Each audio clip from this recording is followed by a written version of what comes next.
What's going on, Writer Nation? Thank you guys so much for being here. Hey, today is the first in the many of the series of our table reads, our live stream table reads, guys. We're going to be going over some of the most iconic, popular films of all time. Anything that we can get our hands on, screenplay-wise, we're going to be covering it. And I thought, what better way to ride the train of our Wicked fandom than by going through the Wicked screenplay. That's what we're going to be doing. We're going through Wicked Part 1, 2024, last Thanksgiving. Wicked Part 1 graced us with its presence, and now we are going to go through it as the nerd culture fans that we are, and we're going to go through the actual screenplay. That's right, ladies and gentlemen. We're going to be going through all 122 pages of Wicked. So sit back, get a snack, get a drink. I got waters on waters on waters here, and we're going to go through and we're going to read. We're going to see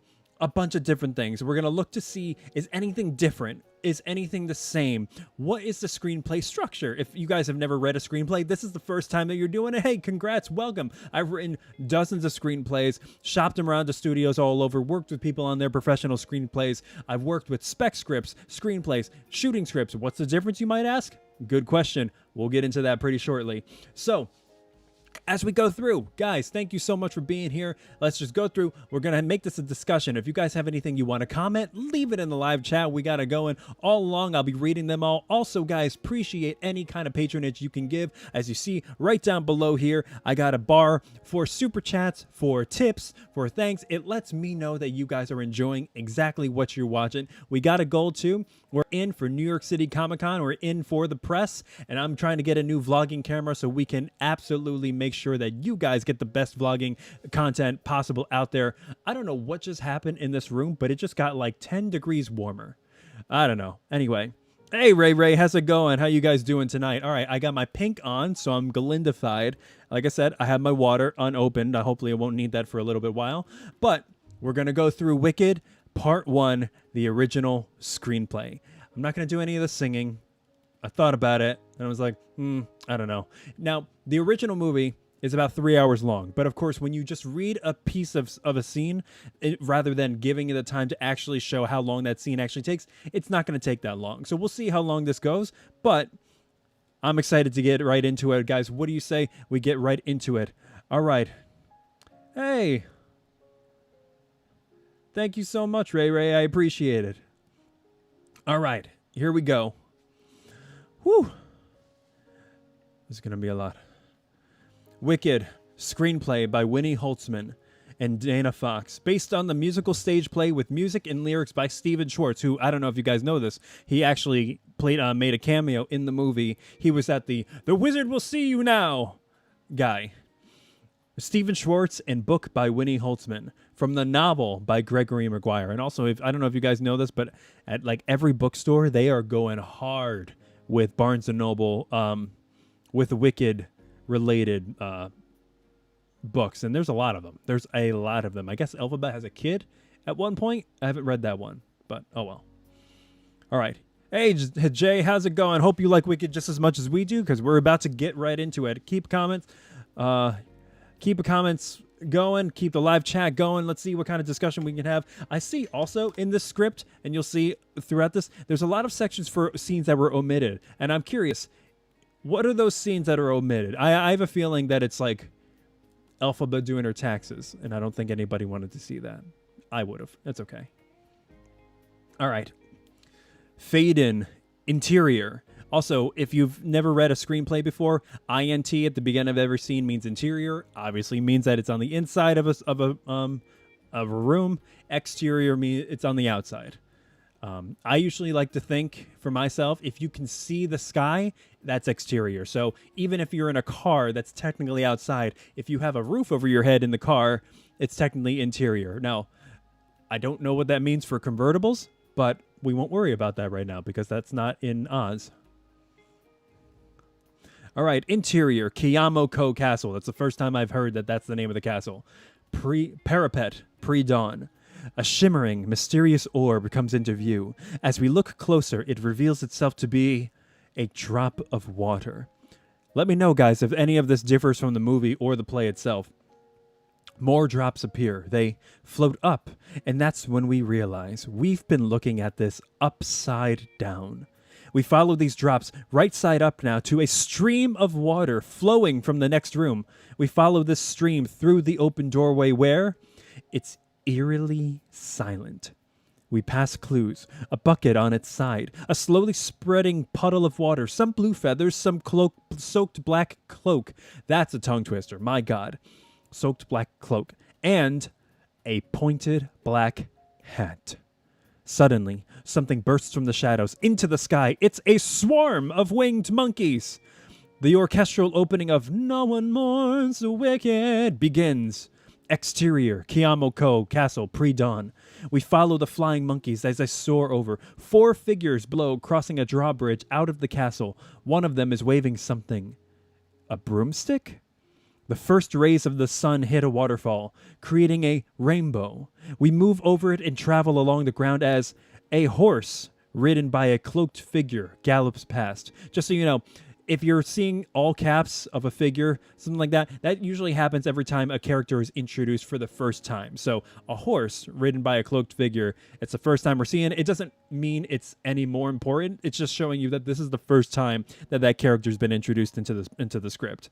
Smash cut 2. And for those of you, fun fact, smash cut is when you have a cut between scenes and it's something that's pretty completely different from the other. So, for example, somebody says, I'll never commit a murder, and then the next scene is immediately them committing a murder. Something that's kind of jarring. So, a horse ridden by a cloaked figure gallops past, smash cut to exterior, Munchkinland, tulip fields, morning, and children charge excitedly through a nearby field. Little Ozian boy, good news, she's dead. Little Ozian girl, it's the witch hunters. All right, that's different. Ray, you watched the play? That's awesome. I can't wait. It's coming near to, it's right around the corner here, right off of Broadway. Little Ozian boy, they got her broomstick. Exterior, Munchkinland, town center, morning. An Ozian family scrambles out of their front door to find their neighbors who turn to them.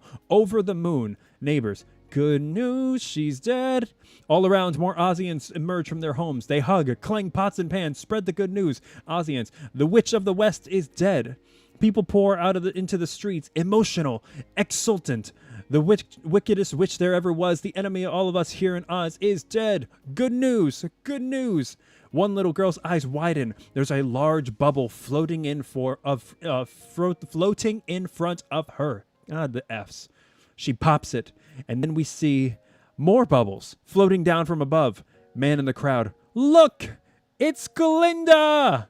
The crowd looks to where he's pointing, and rising in the north we see, glowing, backlit against an impossibly beautiful rainbow-colored sky, Glinda, the good witch, the best witch of all, floating high above the crowd in her very own flying bubble. Various Ozians say, it's her, it's Glinda, the witch of the north, it's Glinda the good. From the crowd's point of view, Glinda looks down at them adoringly. The bubble lands. Inside, Glinda raises her wand as if to work some magic, and then, blink, she taps the bubble with her wand and pops it. The crowd cheers. As Glinda steps forward, radiating goodness, she smiles, her irresistible smile. It's good to see me, isn't it? The thrilled crowd is speechless. No need to respond. That was rhetorical. Fellow Ozians singing, let us be glad, let us be grateful. This is not how Ariana Grande nor Kristen Chenoweth sound, so, whatever, we'll deal with it. Let us be glad, let us be grateful, let us rejoicify that goodness could subdue the wicked workings of you-know-who. Voldemort? Isn't it nice to know that good will conquer evil, the truth we all believe and by outlive a lie for you? And this screenplay is really going to shed light on how many made-up Ozian words they've created. Someone in the crowd, Glinda, exactly how dead is she? Glinda, because there have been so much rumor and speculation, innuendo, outuendo, let me set the record straight. Angle on, a messenger taps Glinda's proclamation into an Ozian-style telegraph machine as Glinda continued. The liquidation occurred at the 13th hour. The direct result of a bucket of water thrown by a female child. Yes, the wicked witch of the West is dead. The crowd explodes, embracing, dancing, celebrating. Man in the crowd, no one mourns the wicked. Woman in the crowd, no one cries, they won't return. All, no one lays a lily on their grave. Exterior, Munchkinland, field. The news travels beyond the town to people at work in the fields. Man, the good man scorns the wicked. 3 women throw their lives, our children learn all what we miss when we misbehave. Exterior, Munchkinland, town center. Glinda, and goodness knows the wicked's lives are lonely.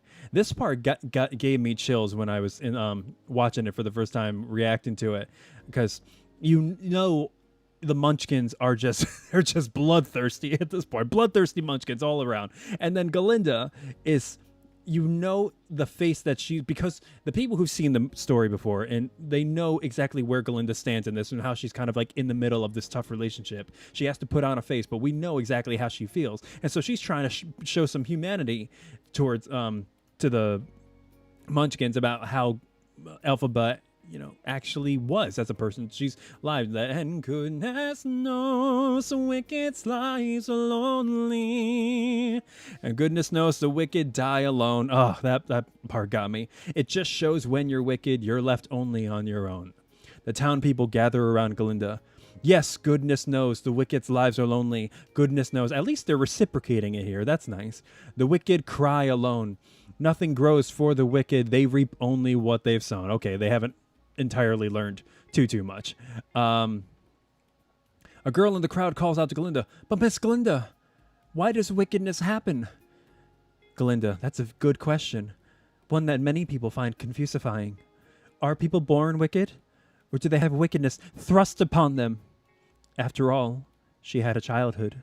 She had a father who, by the way, had been appointed the governor of Munchkinland. Scenes 7 through 10 omitted. This is your chance, guys, in the live chat. What was omitted in scenes 7 through 10? I think it's the governor doing his taxes. I think it's maybe him firing the lawn guy. I also think, I don't know, maybe there was a flying monkey that wasn't so flying yet, and it kind of got stuck in a tree. My vote is that Glinda... I don't know. I'm still focused on the tax thing. I really think that the father was committing some sort of tax fraud, and that's why they omitted it. But let me know. Let's see how much more creative we can get. In scene 11, interior, governor's mansion, hallway, night, flashback. Governor Throp, a somber-looking man in a suit, calls out, "I'm off to the assembly, dear." Yeah, Jay, they definitely missed so many people, much of Glinda's sadness. And I think this is a good movie to watch back again if you've never seen the show or if you've never watched the movie, because you get so much more out of Ariana Grande's acting. And because she's so true to Glinda, she shows it so well. I'm so proud that she was able to portray that in the way that she did. All right, his voice echoes in the large ornate house. Glinda, and she had a mother, as so many do. A hauntingly beautiful woman appears beside Governor Throp. This is his wife, Mrs. Throp. Naturally. Governor Throp, how I hate to go and leave you lonely. Mrs. Throp, that's all right, it's only just one night. Governor Throp, but know that you're here in... I can't do it without saying the rhythm. Here in my heart, while I'm out of your sight. When the way he holds that note is so good every time. Glinda, like every family, they had their secrets. Governor Throp kisses his wife goodbye. She shuts the front door behind him. Her expression changes. She turns. We follow her through the house, down the hall, to the back door, where she pulls her lover inside. The lover, who we only see from behind out in the shadows, takes a swig from a small green bottle, then offers it to her. The lover, have another drink, my dark-eyed beauty. It's going to be hard to not sing. I've got only one more night left. I've got one more night left here in town, so have another drink of green elixir, and we'll have ourselves a little mixer. Have a little swallow, little lady, and follow me down. That is incredibly creepy. They kiss. The bottle slips from her hand as she pulls him up the stairs. She pulls him in immediately, and the first thing he wants to do is like, here, have some booze. We linger on the green bottle lying there. Glinda, VO. By the way, VO stands for voiceover, in case you didn't know. This is obviously all just a voiceover in the back as we're recounting the flashback. And one thing led to another, as it so often does. Scenes 12 through 4 omitted. Oh, so this is the part that interests me because scene 15 is the governor's mansion, hallway, and bedroom, day. Mrs. Drop, she's grabbing the bed sheets. She's giving birth. 12 through 4. Yeah. If one thing leads to another, you probably want to admit that. My God, this is only PG-13, people. Glinda, voiceover from you had 3 scenes of that. But from the moment of the witch was born, she was, well, different. Close on, enormous bear paws running. Is someone behind being attacked? But then the bear paws run up a staircase. Dulcibert, pre-lap. It's coming. Oh, Jay, you saw the Broadway play too? Yeah, I think the bottle should be bigger. It's also just a nice little symbol, but, you know, it did the trick. Especially if you're doing it on film, you can zoom in like you can't on Broadway. It's coming. Interior governor's mansion bedroom, day, 9 months later, naturally.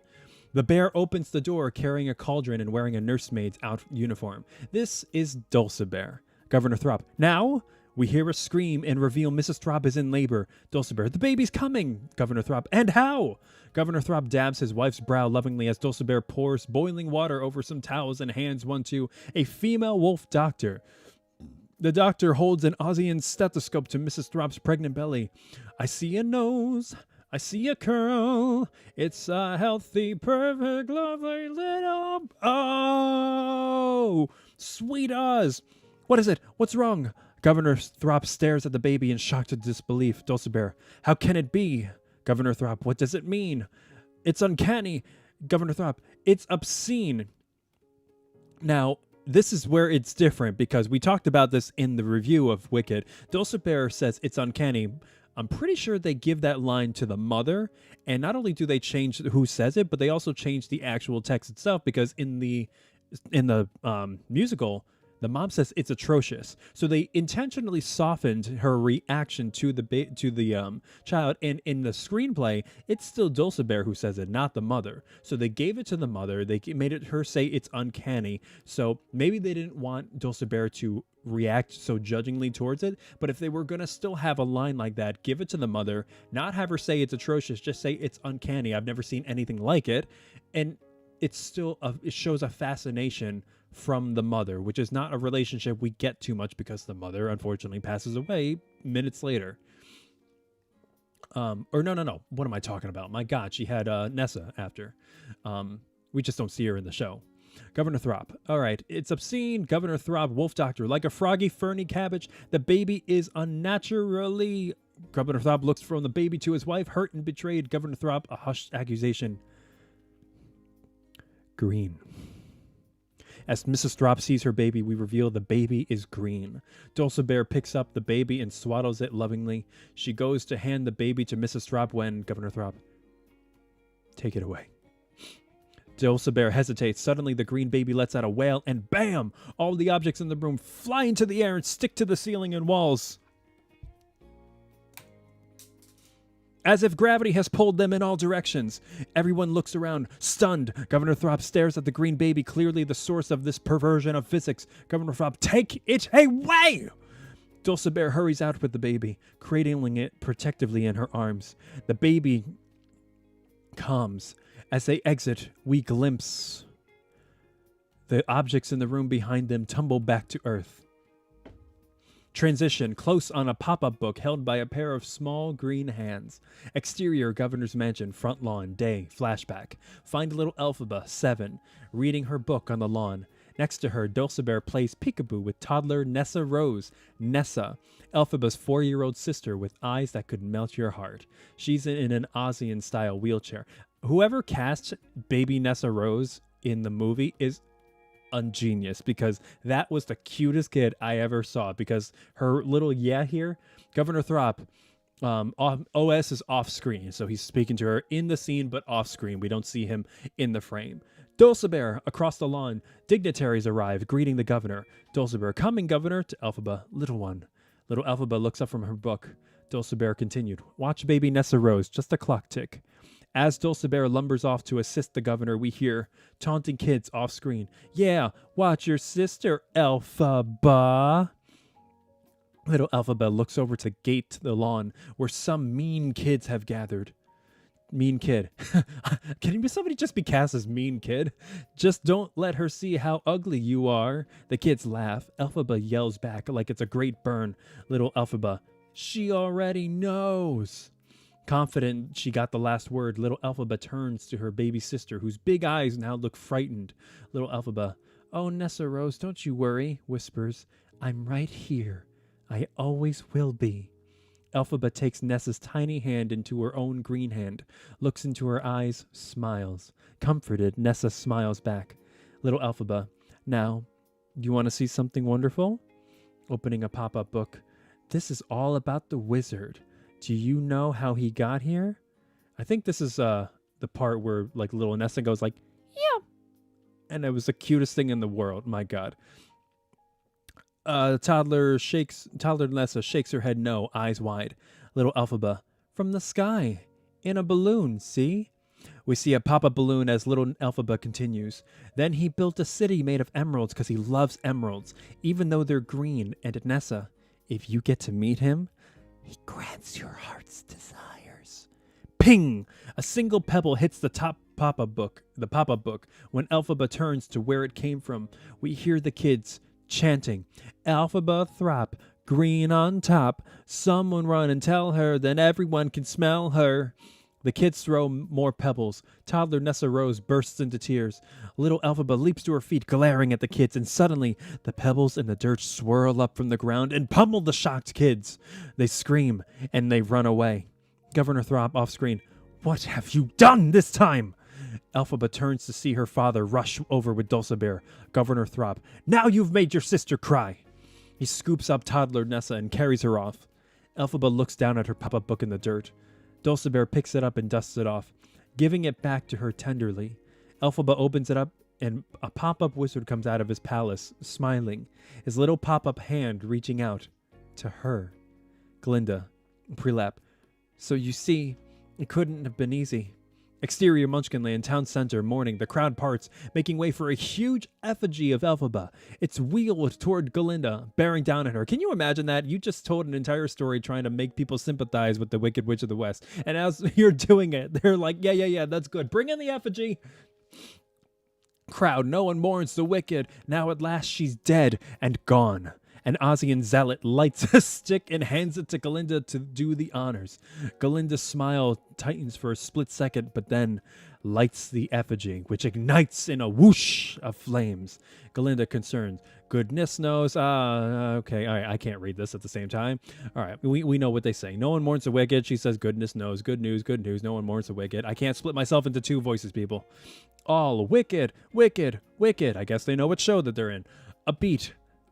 Whenever they say a beat too, a beat means a pause. You hold for a beat. You'll hear that a lot in like screen and film rehearsals. Just hold for a beat, then go. Glinda turns away from the burning effigy, which here, that beat is a very pregnant beat because she's watching her friend burn. Literally, her best friend burn. Glinda, well, as you can imagine, I have much to attend to, what with the wizard's unexpected departures, so Glinda steps back on the Bubbles platform, and now we see that it is a bubble-powered machine, mechanical, not magical. Glinda, if there are no further questions, the bubble re-bubbles itself over her with a quick swoop. Glinda is about to float away when suddenly a voice in the crowd yells out, Glinda! Is it true you were her friend? Glinda freezes, thrown. From inside her bubble, Glinda stares. Glinda freezes, thrown. Inside her bubble, Glinda stares at the burning effigy. For a moment, the flames take her to a memory, a feeling. Quick flash to a young Glinda sits arm in arm with someone dressed in black, with black hair whose face we cannot see. There's no sound, but the crackle and pop of a fire in a fireplace. Glinda laughs until she cries, then leans closer to this person and whispers something. Back to scene. Glinda stares into the burning effigy, then turns back to the crowd. Friend? I mean, I knew her. Ripples of shock move through the crowd below. Glinda, that is, our paths did cross. At school. But you must understand, it was a long time ago.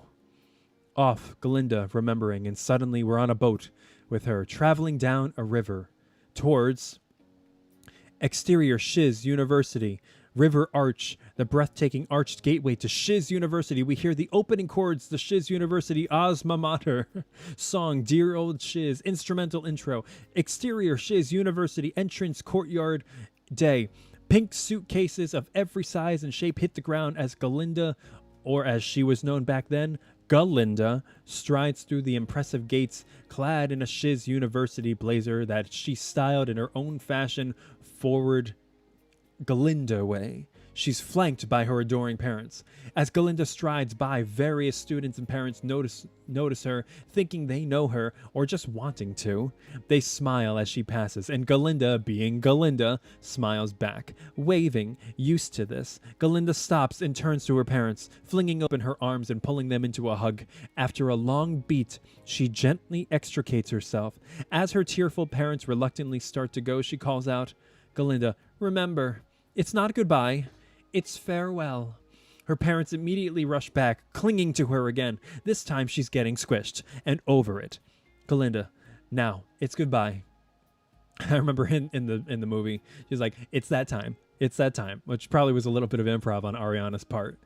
Her parents nod, and with one last kiss, they back away. Glinda's parents, goodbye, precious. We love you. Glinda notices a handkerchief floating beside her. She turns, puzzled, and sees an earnest young Munchkin student, Bach, offering it to her. She takes it, dabs her eyes. Glinda to Bach, genuine. They're going to miss me so much. Bach overcomes his shyness. I'm Bach, from Munchkinland, and I know we don't know each other, but... Glinda, you know what I believe, Bick? Bach, I mean, what? Glinda, that strangers are just people I've never met. She takes this in, slightly stumped, but she's looking into his eyes, and he's blown away. About to say more when Fanny, Shenshen, off screen. Glinda! Two excited students, Fanny and Shenshen, rush up to Glinda. Fanny, it's Fanny and Shenshen from Miss Cringeable's Twirling Academy. Shenshen, do you remember us? Glinda clearly doesn't, but of course. Bach watches smitten as Glinda chats with them, then moves toward the student choir, conducted by the head shistress, Miss Coddle. Well, that's a pretty on-the-nose name. Fanny and Shenshen follow Glinda. Student choir, oh hallowed halls and vine-draped walls. Just then, a boat pulls up unnoticed by them. It briefly obscures our view of Glinda. The student choir continues. The proudliest sight there is. A black boat steps out and plants itself on the ground. Then another beside it. Student choir, when gray and sere our hair hath turned. We don't see who the boots belong to. We're behind this figure. A thick braid obscures her neck. Her hands are shoved in her pockets. A jacket, not a shiz blazer, and tights cover her arms and legs. We shall still revere the lessons learned. Still, behind the figure, we move toward the choir with Glinda and her new friends. The figure reaches a green hand up and slowly pulls her braid aside, revealing her green neck. A few students notice and gawk. One drops his suitcase. In our days at dear old Shiz, Glinda moves closer to the choir, assuming the whispers and pointing at a response to her Glinda-ness. Student choir, noticing the mysterious figure, our days at dear old Shiz.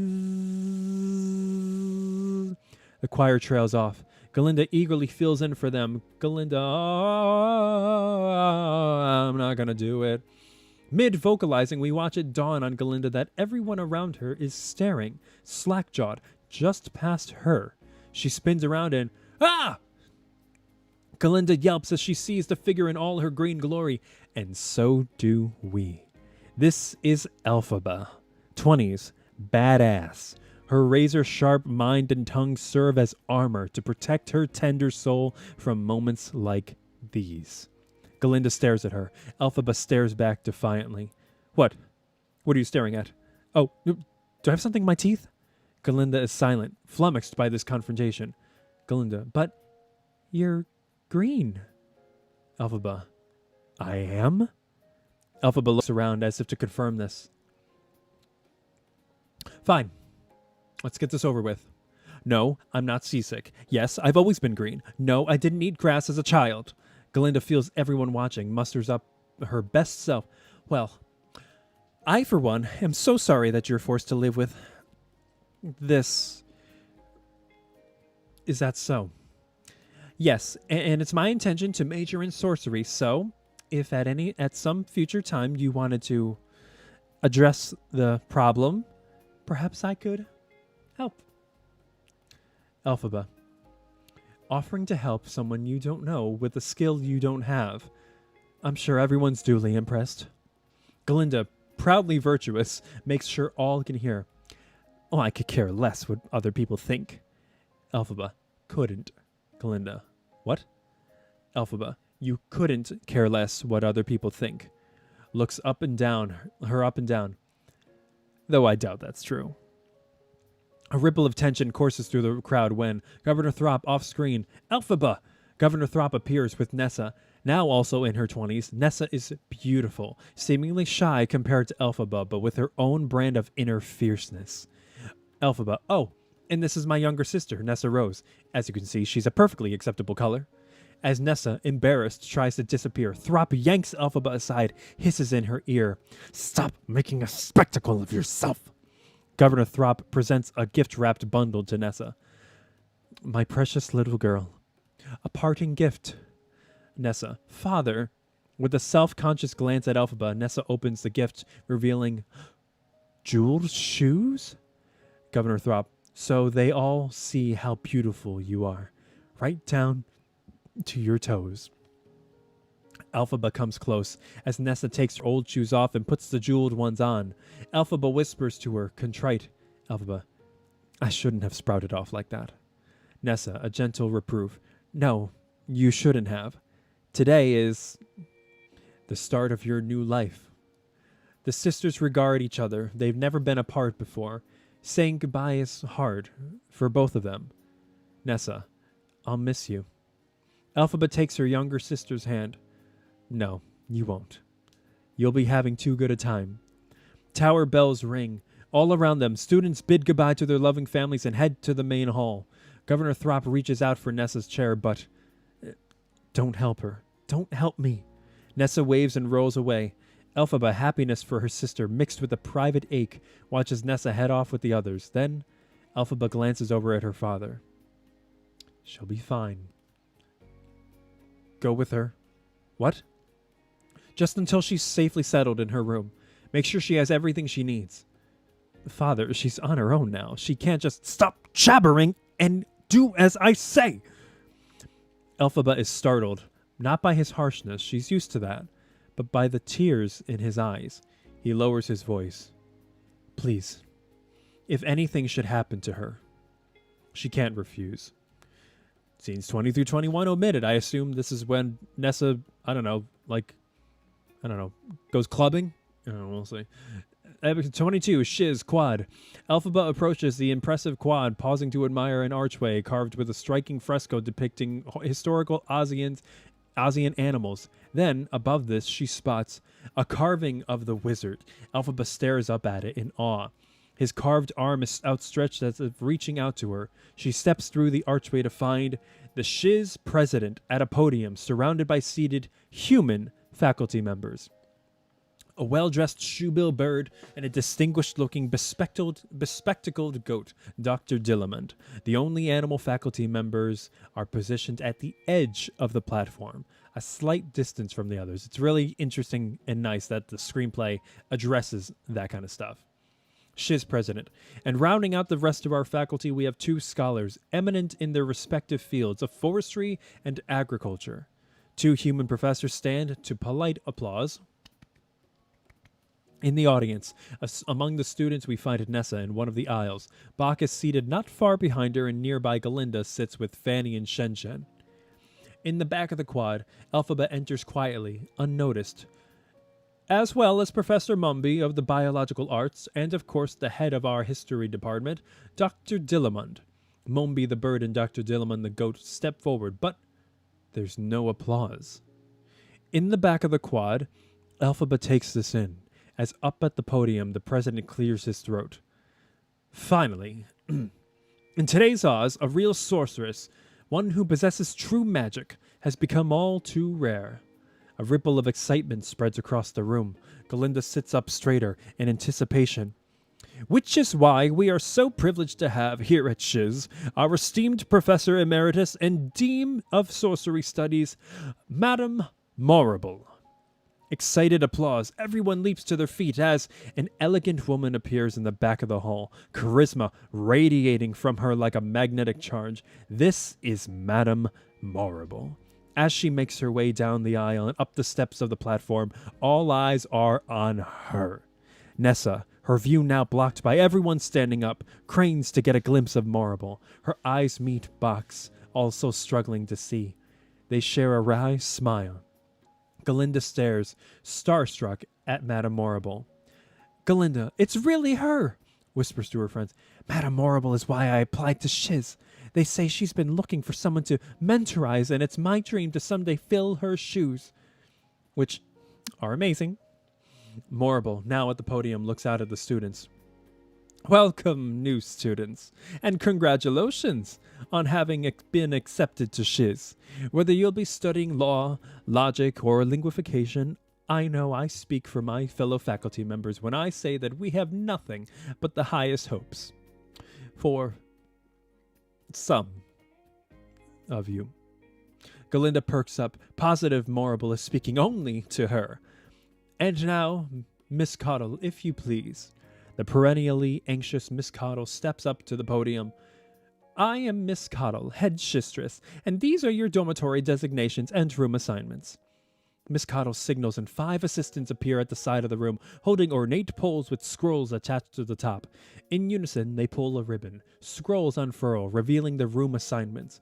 Buzzing excitedly, the students rush to locate themselves on the list, all except Glinda, who, tailed by Fanny and Shen, move purposefully toward Madame Morrible. Madame Morrible? Morrible steps down from the platform and sees, I am Glinda Upland, of the Upper Uplands. If this is regarding your room assignments... Oh, no. Thank you so much for asking, but I've already been assigned a private suite. Then, realizing that Fanny and Shen are listening, but you can, of course, visit me whenever you want. Impressed by her generosity, they murmur to each other, Oh, she's so good. You're so good. Morrible, unimpressed, heads for the exit.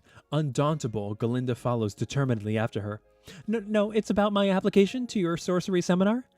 I do not teach my seminar every semester. Of course, if someone very special were to come along. Morrible starts to walk away from Glinda. Well, naturally, which is why I wanted to talk to you. But Morrible just keeps walking.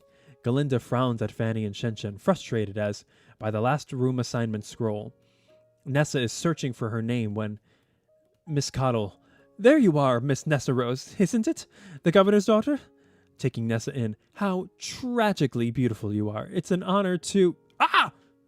Miss Cottle involuntarily yelps, startled by the sight of Elphaba, who has just appeared.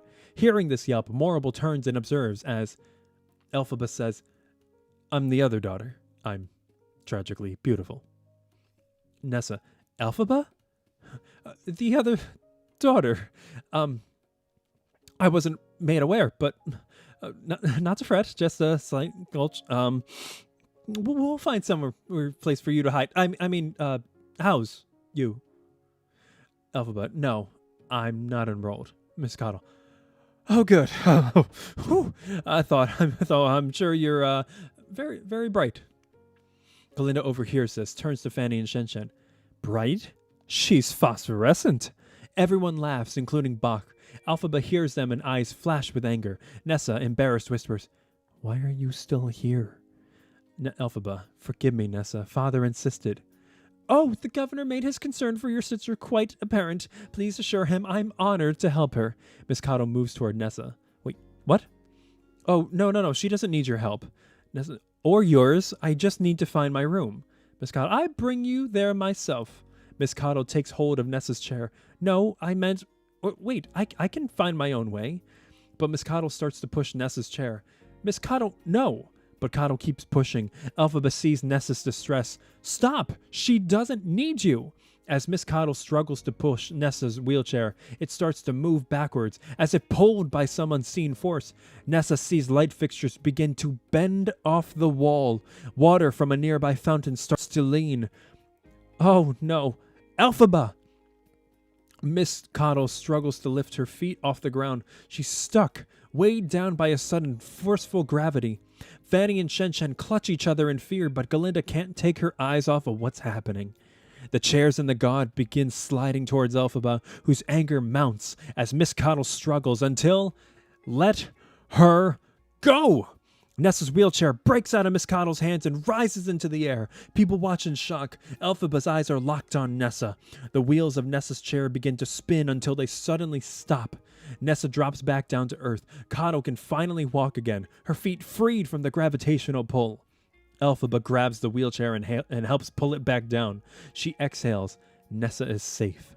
From high above, we see Elphaba and Nessa at the center of the group of stunned students, the chairs of the quad piled up around them. On Morrible, she's been observing all of this closely. Nessa, this was my chance. My new start. Oh, Nessa, I'm so sorry. Oh, Gulch. Sorry, Jay, what'd you say? Gulch. Oh, a reference to Miss Gulch, the woman who took Dorothy's dog. Oh my god, I didn't know that. Huh. Oh, that's really interesting. I'm happy I know that. I'm better for knowing that. The students who haven't fled now stare at Elphaba with shock and fear. Morrible clocks this and quickly calls out, "Magic is merely the mind's attempt to wrap itself around the impossible." Yes, I did that. Everyone reacts. To prepare you to expect the unexpected here at Shiz. The students regard Morrible with awe and break into applause as Nessa and Elphaba share a private look of surprised relief. Then Nessa heads out on her own. On Glinda, she's blown away. Glinda, to Fanny and Shen Shen. Did you visually see that? I simply must get into her seminar. And speaking of the unexpected, Morrible turns to Glinda and the other girls. Which of you young ladies will volunteer to share with Glinda? Madam Morrible? Oh, thank you, dear. That is very good of you. Wait, what? Miss Elphaba, is it? You can room with Miss Glinda. What? But, Madam Morrible, go now. All of you. The students leave the quad. Glinda stops, turning back to look again, first at Morrible, then at Elphaba, because there must be some mistake. And then she hears, "You, come with me." Glinda smiles, relieved and thrilled. Well, of course. Glinda starts towards Morrible. No, not you. Turns to Elphaba. You. Glinda stops short. Both girls are deeply confused. I shall tutor you privately and take no other students. Now come. I always thought that line was so savage. To say that explicitly in front of Glinda, with like, I shall tutor you and take none of you else. I was like, that's what a mean thing to say. And with that, Morrible sweeps out the back exit. Elphaba hesitates, then follows as Glinda stands there in shock. Exterior Shiz, entrance courtyard, colonnade day. Morrible walks briskly as Elphaba hurries to keep up. Madam, thank you for covering me, and I'm humbled by your munificent offer, but my father would never allow it. Just leave your father to me. I shall speak with him post-haste. As Elphaba attempts to process all this, Morrible stops, fixes Elphaba with a penetrating look. How long have you had this talent? Talent? No. Something just comes over me sometimes. Something I can't control. And when it does, bad things happen. If you can learn to use your powers in the right way, Morrible, deeply moved, regards her new student. Oh, Miss Elphaba. Song, the Wizard and I. Many years I have waited. Should I go through this? I don't know. I should probably. Okay, we know the Wizard and I. A gift like yours to appear. Predict the wizard. Yep, okay. So, This is the moment where Elphaba realizes that she can actually do good. She can actually be something more than her father has ever made her out to be. And she's thunderstruck, trying to absorb what has just transpired. Okay, so we go through The Wizard and I, which was a banger, and Cynthia Erivo did that really well. Okay, Shiz courtyard, library garden day. She crosses into a garden in the front library, alive with Ozzy and flowers swirling in the wind. What's a beautiful sight. You could really, this is a good opening song to show the scope of Shiz University, because she's going through courtyards, she's hopping like across like stones, like on the waterways. And I asked like the women out there, it's like, how hard is it to do that in heels? Because from a man's point of view, that looks nearly impossible. I would come out of that with both ankles broken, and it would be the wizard and nobody, because I'd be in the hospital. What a pair will be. The wind picks up. The flowers in the garden start to wave. She comes to an ancient giant wisteria tree. Elphaba hears echoes of cheers from somewhere far off. She crosses under the hanging branches to find another, larger sculpture. This one of the wizard's head, aka a giant Jeff Goldblum head. She stares into the moving sculpture, almost trance-like. Unlimited. My future is unlimited. In this I have had a vision almost like a prophecy. She heads behind the sculpture, towards the source of the wind, which now sound like applause. Okay, swear someday, okay. A celebration throughout Oz, that's all to do with me. Elphaba crosses into an open field, the grass almost becoming a cheering crowd. Birds take flight around her. Wow, the script is so poetic. I'm so happy that we get to see this. Elphaba runs through this cheering crowd, drinking in this acclaim, this celebration happening in nature around her. And I'll stand there with the wizard, feeling things I never felt. And though I cannot show it, I'll be so happy I could melt. So it'll be for the rest of my life. I don't want nothing else till I die. Held in such high esteem. When people see me, they will scream for half of Oz's favorite team. Elphaba looks in the distant horizon. I wonder what this sounds like with the background music I have going on. We see she's standing at the edge of a dramatic cliff overlooking waves that are made of not water, but sand, moving with the wind. This is the very edge of Oz. She takes in the exhilarating sight. The wizard and I. Bam! As Elphaba walks away, blowing leaves and flowers whip past her and fly off the edge of this cliff, fluttering down towards the sandy shore below. Interior Shiz dormitory corridor, evening. Elphaba looks around at the room numbers, looking for hers. She spots the right door, lets herself in. Interior Shiz, the girls' dorm room, evening. Elphaba's POV, Glinda. The two girls regard each other warily, like two natural enemies in the wild. Then Elphaba pushes brusquely past her in the room. She surveys Glinda's fluffy possessions nearly everywhere. Do you really think this is fair? I do not, as I was promised a private suite. But thanks for asking. Elphaba moves toward Glinda, who backs away uneasily. Elphaba moves past Glinda towards the balcony door. Her patience fraying. I'm just shutting the door. Glinda moves peremptorily to the door. Oh, you mind leaving it open? I so enjoy air. Glinda eyes Elphaba with careful, feigned casualness. I saved you some space, by the way. Glinda gestures grandly to one corner where there's a diminutive daybed next to a tiny table with one drawer. It was nothing. Roommates do these things for each other. As Glinda continues, Elphaba goes to her bed and sits. For instance, and this is just an example, I could lend you some clothes till your luggage arrives. Elphaba stares at her. Since you've nothing to wear. Elphaba, I'll have nothing to wear even after my luggage arrives. And in return, perhaps you could, put in a good word for me with Madame Morrible? Deal? Elphaba decides to ignore this. Glinda studies her. Then, that was you, down there, who made all that happen. Elphaba grows uncomfortable. Elphaba, You heard, Madame Morrible. Glinda moves closer to Elphaba, fascinated. How did you do it? Tell me. Please, I can keep a secret. Fine, be that way. But it's a bit selfish on your part. I asked really nicely. Plus, I saved you a drawer. Elphaba, I don't know. I've never known. Suddenly, the door slams shut. A pane of glass cracks and shatters. Glinda stares at it, then at Elphaba. Elphaba. There. A compromise. Exterior, Shiz dorm later that night. All of the windows in the dorm go dark one by one as happy new roommates click off their lights for the night. All but one. In that last window, a pink light goes on. By the glow of her pink interior Shiz girls' dorm room night.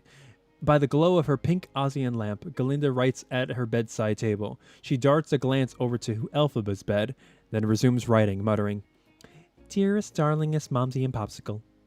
And now we see Elphaba too is surreptitiously writing home, also muttering to herself, My dear father, thank you for agreeing to let me stay. Guess what? In regards to your request that I move in with Nessa, I can't hear your guesses because this is a letter. I know she wouldn't want me to. Crosses that out. I know how much she wants to be. Crosses that out. Glinda. So, I'll just tell you. Both girls pause. How to phrase this? Song. What is this feeling? As both girls quietly yet urgently compose their letters. Okay, this is when they fight together. There's been some confusion over rooming here at Shiz. But of course I'll give Nessa. But of course I'll rise above it. And then, no, that's no, you want me to respond. Yes, there's been some confusion for you see my roommate is unusually and exceedingly peculiar and altogether quite impossible to describe. Elphaba, too, struggles to describe her roommate. Finally, blonde. Both girls sign their letters. We see them from above in their respective beds, unable to sleep. Glinda, in a frilly pink nightie, turns off in Ozian manner her pink bedside night lamp. Elphaba, clad in worn underthings, punches her pillow. Both girls suddenly fling off their covers, as if hot. What is this feeling so sudden and new? Okay, so now they hate each other, their faces flushing, their heads are reeling, and then they're loathing each other. They're loathing each other so much. Hey, check out the Writer Reacts merch store. We have a shirt, a Wicked shirt that says unadulterated loathing. Just in case, you loathe somebody unadulteratingly. Is that a word? I don't know if that's a word, but buy the merch. They rise, unenergized, and come face to face in the middle of the room with what a relief to admit it. Unadulterated loathing. For your face, your voice, your clothing. Each studies the other, marvels at the depth of revulsion. Let's just say, I loathe it all. Every Elphaba moves to Glinda's side and turns off the pink lamp. Glinda is pissed. This is war. Interior, Shiz, girls' dorm room morning. Elphaba awakes to find herself surrounded by Glinda's stuff. Every little trait, however small. As Elphaba struggles to get through this pink barricade, makes my very flesh begin to crawl.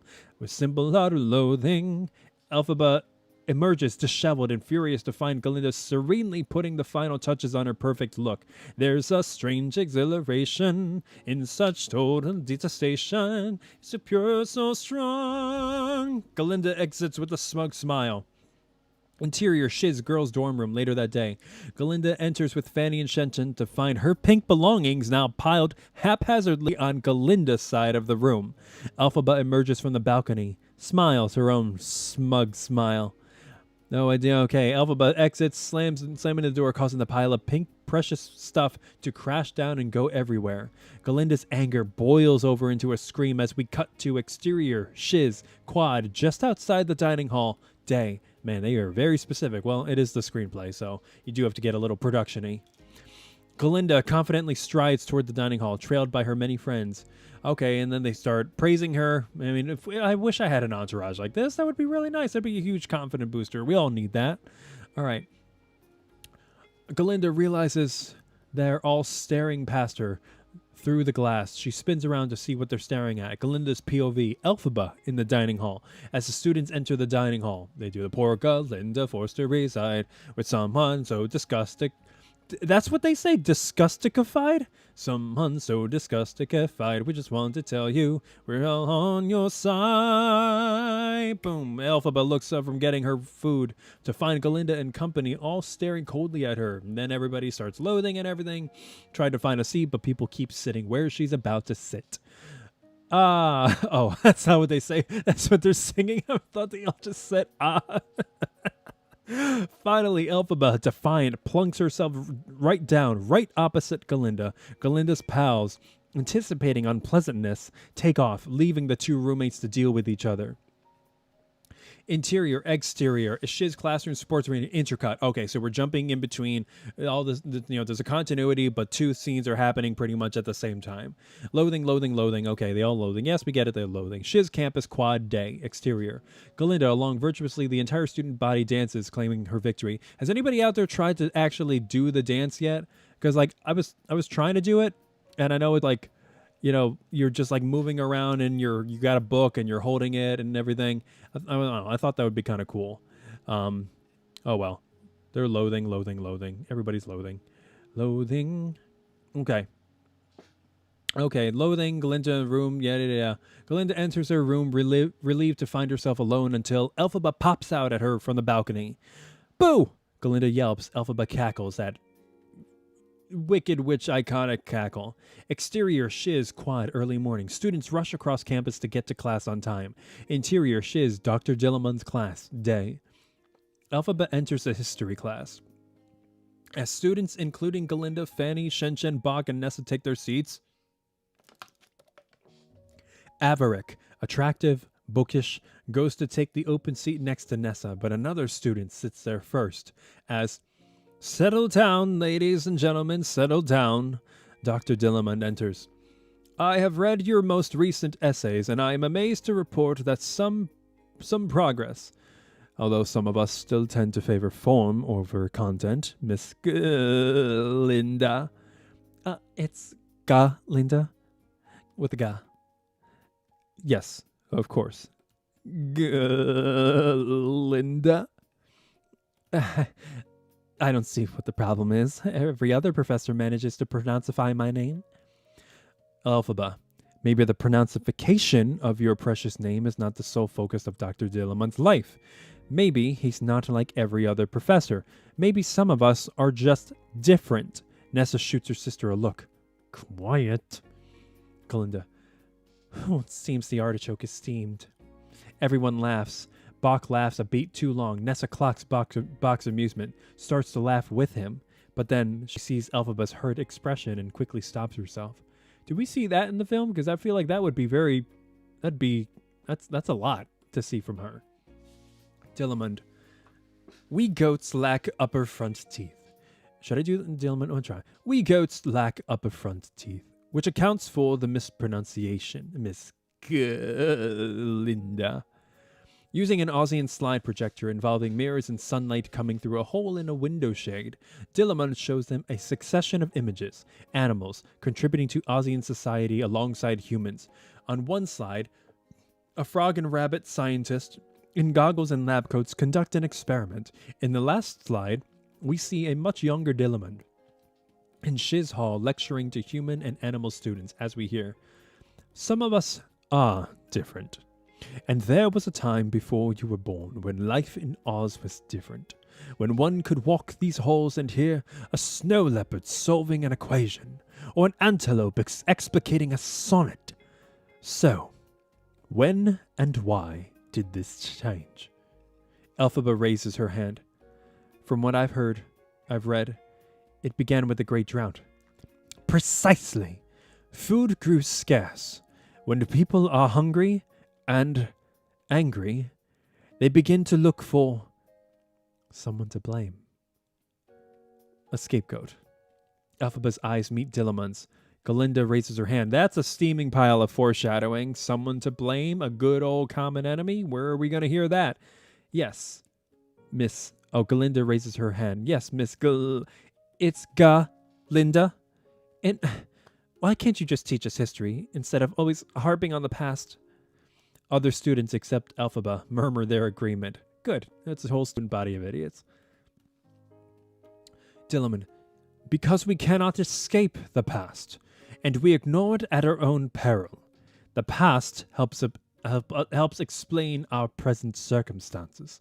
For instance, if we examine this timeline, he flips the chalkboard over. The entire class gasps. Scrawled in blood-red paint across Dillamond's timeline, animals should be seen and not heard. Dillamond, shaken, stares at the disturbing words. Elphaba, horrified, looks from the words to her teacher. Who is responsible for this? He waits. Elphaba's anger grows as the shocked students look at each other, silent, uncomfortable, until finally... Very well. Class dismissed. Elphaba looks like she's going to explode. Seeing this, Nessa anxiously puts her hand on Elphaba when suddenly, crash! Everyone jumps. Dillamond has backed into his desk. A vase holding an array of poppies has fallen, and lies shattered on the floor. I said, class dismissed! The students scramble out of there, except for Elphaba. She quietly gathers the poppies that fell from his desk. Your lovely poppies. Elphaba carefully gathers them up, sees a watering can on his window ledge, places the poppies in it. Thank you. You're very kind. They're my favorite. They keep me cheerful in these dark times. She glances again at those awful words on the board as Dillamond opens a cupboard, takes out a little broom. Miss Elphaba, please. Go and join your friends. It's all right. I have no friends. He can't help but laugh. Then, well, maybe one. He smiles. She smiles back. He starts to sweep up the broken glass as Elphaba walks past the blood-red words and exits. Morrible, pre-lap. Try again.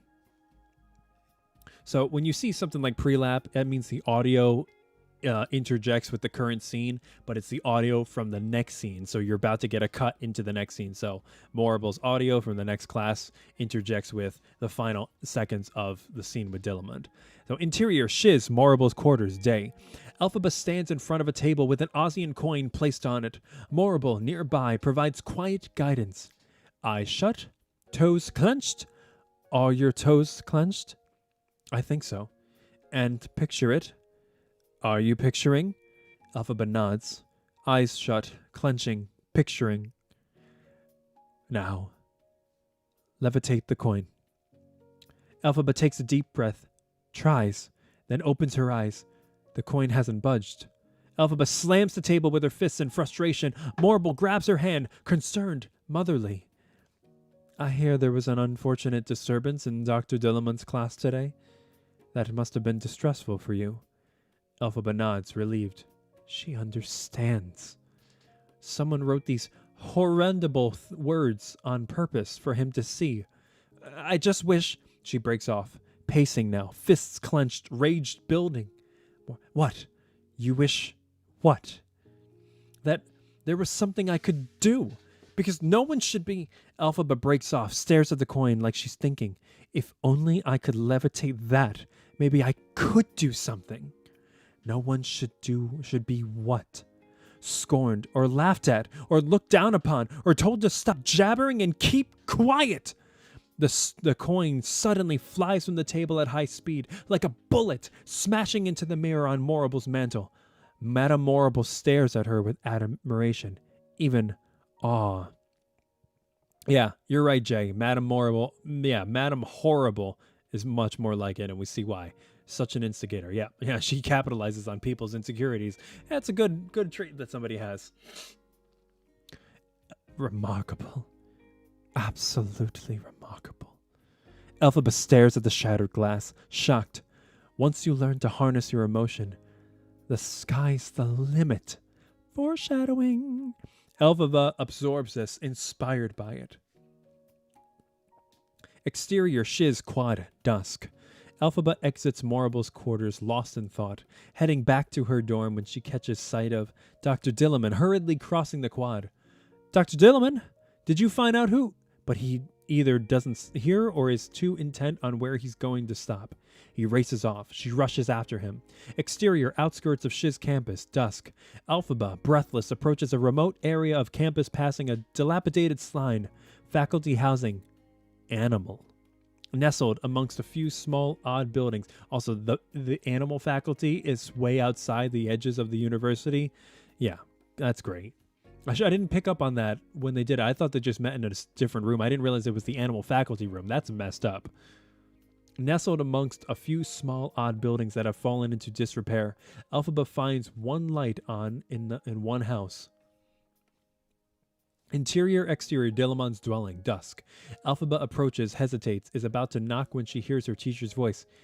This is much bigger than some words on a chalkboard. Elphaba freezes, listens. We animals are now being blamed for everything that goes wrong. Forced from our jobs. Told to keep silent. Elphaba moves to the window, peers through the crack in the curtain. She hears snippets, sees only pieces. Elphaba's POV. Dillamond huddles with the bird professor and other animals. A leopard, a deer, an owl, a frog, tamarin, and a squirrel. All speak in tense, urgent whispers. Deer, we can still converse in private, thank God. Not after dark. Not without a speech permit. Outside, Elphaba is troubled by what she's hearing. A dear friend of mine. A deer? A cow, actually. She's been speaking out at protests and recently wrote to me asking to meet at a cafe. She said it was urgent. That day I was shown to their new non-speaking section. Dillamond, using an Ozian contraption, lights his pipe. And? What did your dear friend? Cow? What did she tell you? She never showed, and no one's seen her since. A silence as this sinks in. Then, yesterday, a Badger acquaintance, a solicitor, was sacked just for arguing a case. Who? At least he can still argue. What do you mean? Dillamond puffs his pipe, then looks back at them, grave. Outside, Elphaba is riveted. Song Something Bad. They hear all the bad things that are happening to animals, and something bad is happening in Oz. Shocked by this, the bird, deer, tamarin, owl, snow leopard, squirrel, and frog all murmur to each other. Outside, Elphaba, also deeply shaken by this, peers closer. Okay, something bad happening in Oz. That's it. I'm leaving Oz, while I can still speak the word goodbye. Leaving Oz? The owl, tamarin, squirrel, and frog all react alarmed. Outside, Elphaba, equally shocked, takes a step backwards, steadies herself across the window for a moment, and then an image flashes before her eyes in black and white. It looks like a barnyard. Animals, unclothed, fenced in, emitting plaintive sounds. Elphaba gasps. Then she blinks, coming back to reality, confused and troubled by what she's just seen. Inside, hearing her gasp, the animals freeze. Ears twitch. Fur and feathers stand at attention. Dillamond moves swiftly to her door, sticks his head out and sees, Miss Elphaba, what are you doing here? Before he can respond, he looks around, motions her inside. Elphaba enters and is startled to find the other animals are gone. The back window flung open. Dillamond quickly shuts it, drawing the curtains. Dr. Dillamond, what were you describing just now? Could something like that really happen? He regards her, his wise eyes grave. It is happening. He removes his spectacles to clean them, drops them. Rattled, Elphaba picks them up, hands them to him. Their eyes meet. If you make it discouraging enough, you can keep anyone silent. But, Dr. Dillamond, if animals... Shh! There's a sound. Is someone out there? Elphaba rushes to the window and peeks out, sees nothing, but Dillamond's nervous. You'd better go. He moves to the door. She follows him. Then, if animals are losing the ability to speak, leaving Oz, someone's got to tell the wizard. Listen to me. You cannot tell another soul what you've heard and seen here tonight. But that's why we have a wizard. So nothing bad happens in Oz. He looks at her and actually appears to be considering this. Or is he just trying to mollify her? Perhaps you're right. Nothing bad. Nothing truly bad. They're both completely unnerved by this frightening, unfamiliar sound. The goat clears his throat, tries to cover. Sorry, I must be catching a cold. She nods, troubled. He opens the door and she starts out, turning back. Something makes her say, Oz, bless you, Dr. Dillamond. He abruptly shuts the door. Outside, Elphaba stands there, her head reeling with everything she's witnessed. She sings softly to herself. It couldn't happen here in Oz. Exterior, outskirts of Shiz campus, night. As Elphaba heads back toward the dorm, the wind picks up around her. Spooked, she glances around. Is she being followed? She listens. Is that someone whispering, or just the leaves? Suddenly, hoofbeats. She looks up. A powerful, multicolored horse is galloping straight towards her, about to trample her. Elphaba leads out the way, stumbles, falls into a thicket. The horse stops short, turns to his rider, a strikingly beautiful young man in casual yet princely attire, Fiero Tigala. Horse to Fiero. I didn't see her! Fiero. Nor did I. Fiero dismounts, goes to Elphaba. I'm sorry, miss, we didn't... She looks up, the moonlight hits her face. He's taken aback by the green, but not judgmental. He holds out his hand. See you. You must have blended in with the foliage. She scrambles to her feet, leaving her hand untouched, brushes herself off as to cover her self-consciousness. Is this how you go through life? Running amok, nearly trampling anyone in your path? Well, sometimes I'm asleep. He studies her. She sighs. Here we go. No, I'm not seasick. Me either. Nor did I eat grass as a child. Oh, you didn't. I did. And yes, I've always been green. And the defensiveness, is that a recent development? Elphaba looks at him a moment, then turns, then stalks off. Fiero whistles a distinctive whistle, and his horse immediately comes over to him, then whispers to him. Fiero to the horse. I'll ask, calling out to Elphaba. I'm off for more trampling. May I offer you a ride? Elphaba, without looking back. Get stuffed. Fiero to his horse. Well, Feldspur, we've been spurned by a girl. I guess there's a first time for everything. He climbs on. They gallop past Elphaba. She watches them go. Exterior, Shiz quad day. Slap! An Aussian paperboy drops a stack of newspapers. For Prince Fiero of Winky Country spotted at Shiz. That is a fast paper. Oh my god, these people. A fast-paced montage of sound and images as we follow the news of Fiero's arrival, getting passed along campus with an upbeat, rhythmic feel. Swick! The boy cuts the twine. Whoosh! The wind picks up a single newspaper which floats away until... Swack! Student 1 catches it in the air. Ding! He tosses an Aussian coin at the paperboy and reads as he walks until... The wind grabs it, and as Bach rides by an Aussian bicycle, it gets caught in the spokes. Fo, fo, fo. Bach pulls it out, surprised by the headline, but then... Did we see any of this in the movie? I don't remember. Fanny and Shen walk by, see Fiero's picture, grab the newspaper out of his hands. How would you react if Fiero showed up to your school? Let me know in the live chat. Shen and Fanny yank the paper back and forth until the wind grabs it again, and it flies up, up, up, and the rhythmic crescendos all the way to the open dorm room window where Glinda is greeting the day. Smack! The paper hits her in the face. She peels it off, annoyed, but then instantly riveted. And the last beats of the rhythm, we speed through Glinda feverishly prepping herself. Makeup, eyes, hair, and smash to exterior Shiz quad day. Glinda explodes out the door, dressed to the nines, surveying her surroundings like a shark seeking out its prey. Oh, that's a lot. She sees a group of students whispering. Then she spots Fiero. He's studying a campus map.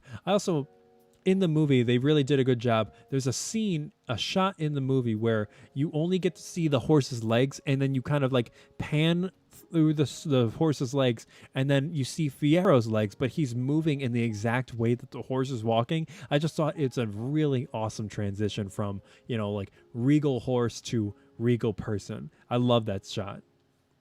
She sees a group of students whispering, then she sees Fiero. He's studying a campus map, seemingly oblivious to those students stealing glances at him. As Fanny, Shen, and a few others edge hesitantly towards Fiero, Glinda strides right up to him like they know each other. Okay, so they don't have the Shen scene where, it's like, can I do something for you? Yes, anything you want. And he's like, could you move out of the way? Yeah, absolutely, that's anything. Glinda strides right up to him like they know each other. No bicycles until Elphaba and Fiero ride off. Oh, yeah. Okay. Right. Yeah, I was going to say, because I'm like, I don't remember any bicycles in that Shiz part. Were you looking for something? Or, toss. Someone? He looks at her, first confused, then amused. No, I was, What was I doing? How should I know? Our first fight. They assess each other, pleased by what they see. Well, I promised to give a guided tour to any recently arrived students, so... Oh, wait. Are you? I am, though I'm sure I won't last longer at this school than any of the others. She smiles, her Glinda smile. But I wasn't at any of your other schools. He smiles back. Interior, Shiz University Library Day. One of the coolest scenes of the entire movie, I gotta say. Elphaba, seated alone with her sister at a study table, looks up front from her history textbook, whispers to Nessa. So they also do a really good job showing exactly what they couldn't do on stage in this one scene. So I'm assuming a lot of that we see described in this scene in the screenplay. So I'm excited to read this one. Elphaba, I met the rudest person last night, but Nessa is preoccupied, glancing surreptitiously over at Bach, who is searching the stacks. Uh-huh. As Elphaba watches, Avaric approaches Nessa's table, points to an open chair.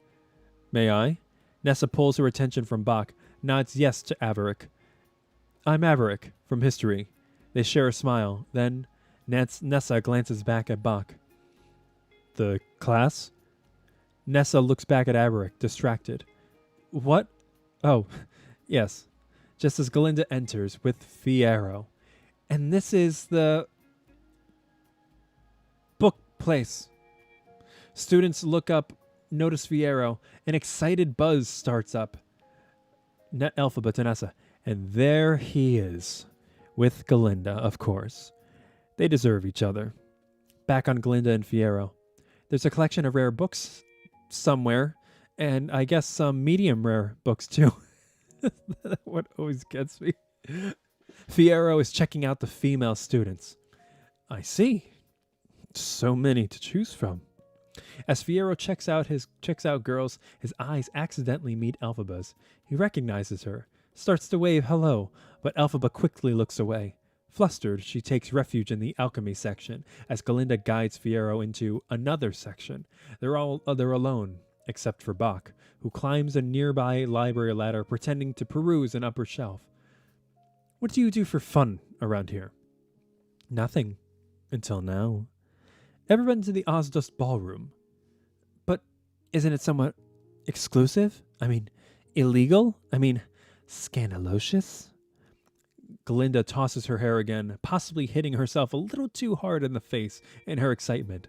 I love those I love seeing these descriptions and then handing it to the actors to see how they handle that kind of direction on screen. I got to go back and see if she tosses her hair aggressively next time.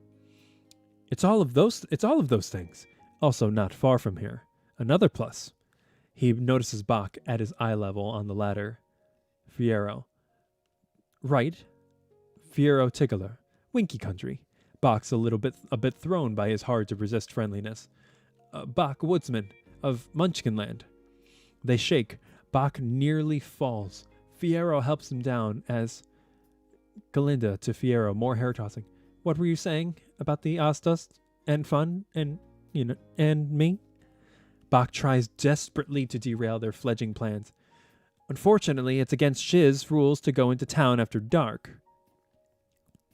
Yeah. I'm seeing how much of this transcript has to be trimmed down a little. Yeah, Jay, a lot of this had to be trimmed down a little. But also, you're going to see a lot of these descriptions, they happen in a second because you just watch somebody do it rather than describe it. So yeah, a lot of this stuff ends up being pretty short once you translate it on screen because show don't tell usually takes less time to describe or than the actual tell rather than show. Well, I see that once again the responsibility to corrupt my fellow students falls to me. He throws an arm around his new pal, Bach, moves off with him. Glinda hurries after him. Song Dancing Through Life. Now this one's going to be tough because this was my audition song for so many years. When he says, the trouble with schools is they always try to teach the wrong lesson. Leave me, I've been kicked down enough of them to know. I want you to be less shallow. Yeah. Fiero hops onto a table This Fiero took a much different approach. He's very, very fluid, and I don't remember the choreography of how they did it on Broadway, but he was very Scarecrow-like, you know. Also, if you're watching this and you haven't seen part 2 and you don't know the answer story, spoiler alert, there are probably going to be spoilers in this for part 2. Dancing through life, skimming the surface, gliding where turf is smooth.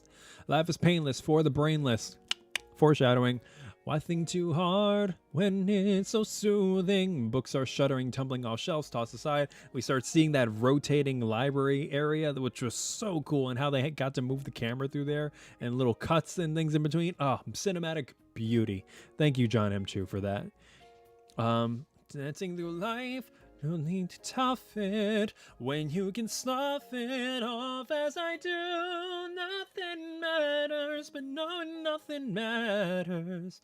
It's just life, so keep dancing through. Bum, bum. Okay, anyway. Fiero leaps into a circular bookcase as Elphaba, unable to concentrate, slams her alchemy book shut.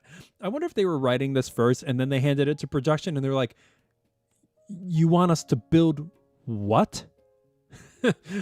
Alpha, what are you doing? Various students shush her as Glinda, do you mind? Some of us are trying to learn something. Dancing through life, he's dancing through life, he's dancing on the tables. The librarian tries to restore order, but Fiero tosses her a romance novel. She starts to read it, becomes engrossed as... let's go down to the Ozda's ballroom. He starts coercing them to go down there, so let's keep dancing through. Glinda, breathless from dancing and from the proximity to Fiero, fans herself. Bach.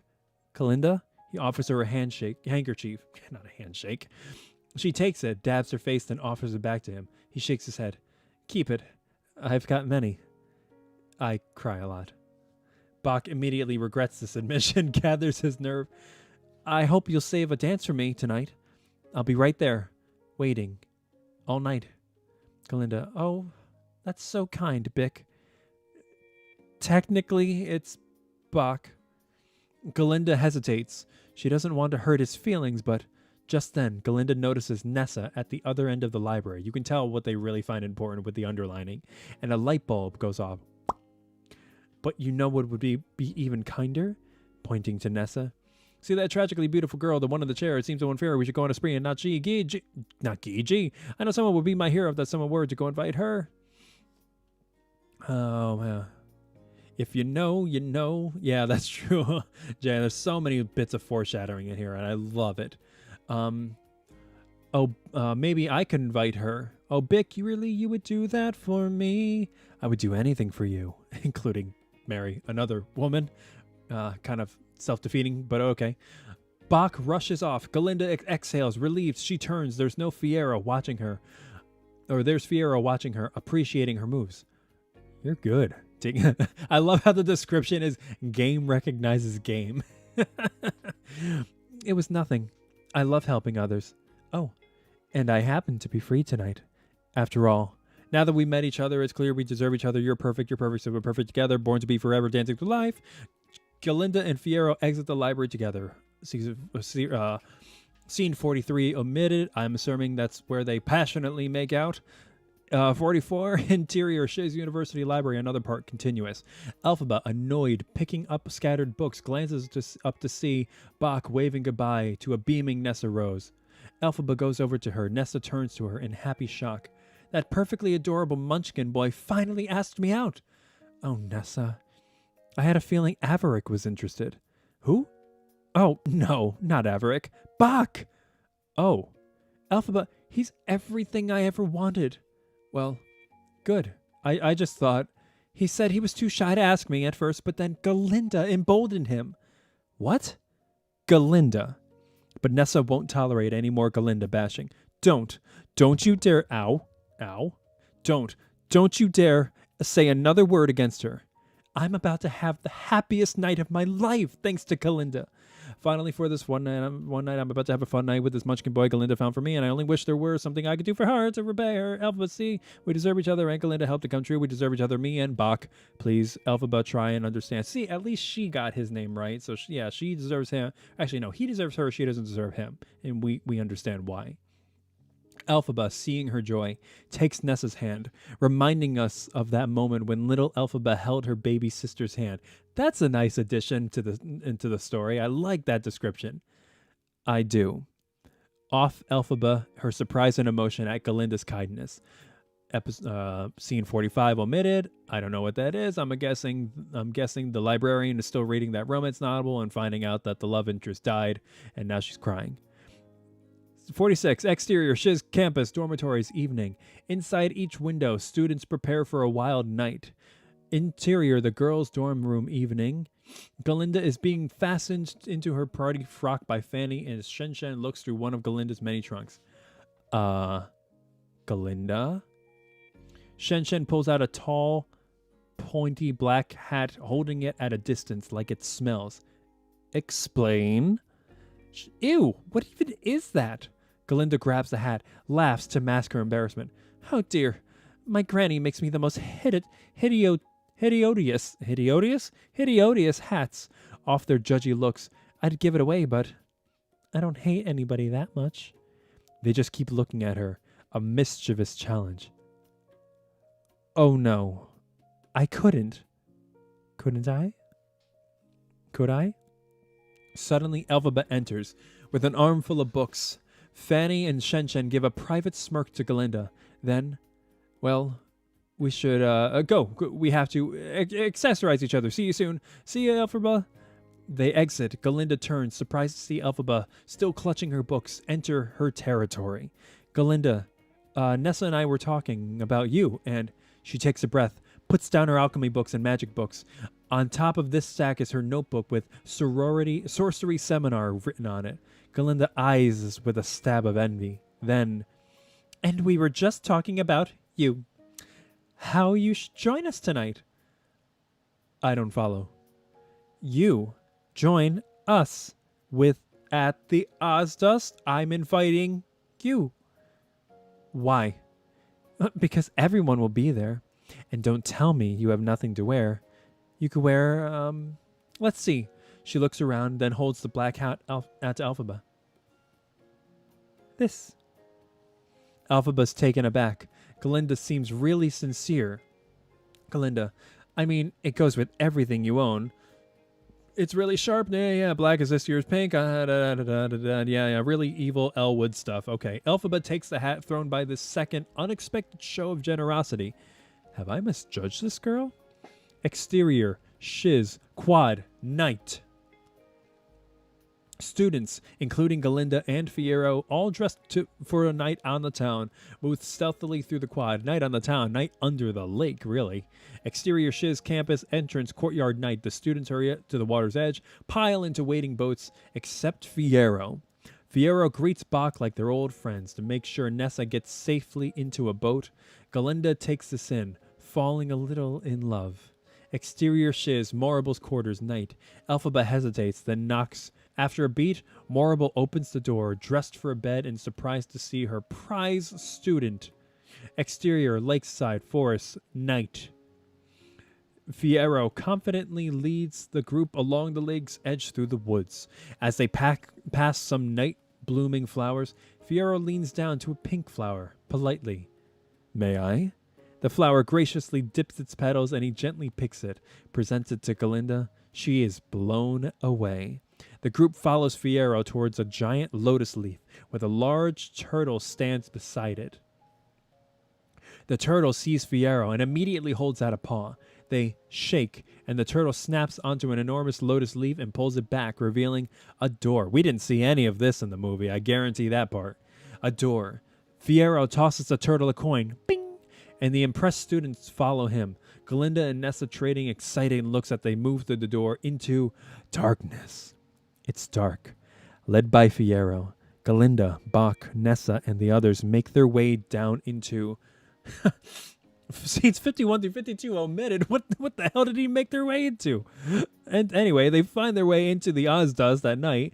A wave of sound and unusual sights welcome the group as they enter this ballroom. The atmosphere is deliciously... I imagine like scenes in like the first Harry Potter and the Sorcerer's Stone where they had to get through all those like murder rooms. And then at the end is the Ozdust ballroom. Good job. You made it there. Hey, King Georgie, how's it going? Thanks for being here. So glad you. Hey, we're glad to have you here. We're just pondering what these omitted scenes are in the scene right before they get to the Ozdos Ballroom. I said it's a wizard's game of chess, and what you see at the Ozdos Ballroom is the students that survive. That's a little grim. I understand why they took that out, but that's just my take. Let me know what you guys think scenes 51 and 52 were, because that's a pretty poignant time to cut some scenes. Anyway. Ozdos Ballroom Night, a wave of sound and unusual sights welcome the group as they enter this ballroom. The atmosphere is deliciously illicit. A pumped crowd, some animals, some people, animates the dance floor. A swinging band, a mix of animal and human musicians, blasts away on the makeshift stage. Fiero procures a pitcher of punch, and everyone toasts. Fiero pulls Glinda out onto the dance floor, and the others join them, dancing with wild abandon, all except Bach and Nessa, who are off to the side, silent, until... What's in the punch? Lemons and melons and pears. Oh my. And a boatload of liquor. Why didn't we get this in the movie? This sounds awesome. Like, come on. Is that too on the nose? I don't know. Maybe. Lemons and melons and pears. Lions and tigers and bears. Yeah, okay. Yeah, I get it. Fan service. I would have liked it. Bach gulps down the entire glass as Nessa takes another small sip. Neither knows what to say next. Oh, it's a boatload of liquor. Aren't they freshmen? Anyway. Sneaks a look at Glinda dancing closely with Fiero. It hurts. He feels like a fraud. Tries to come clean. Listen, Nessa? Yes. Nessa?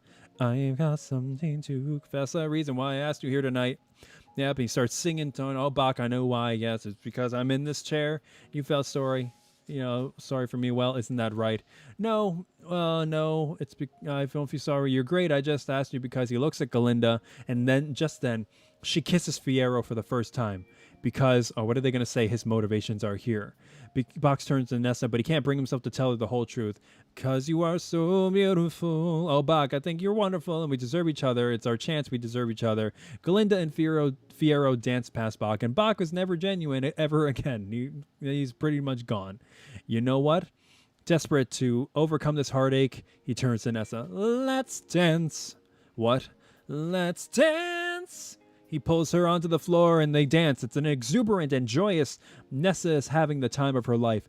Averick, dancing with another girl, is distracted by Nessa's beauty and exuberance, partly happy for her, partly wishing she was dancing with him.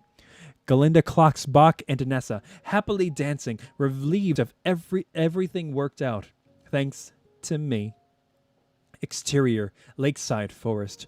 Morrible, wrapped in a dramatic cape, emerges with difficulty and somewhat the worse for wear from the tangle of foliage, and comes face to face with the snapping turtle. He starts to snap at her.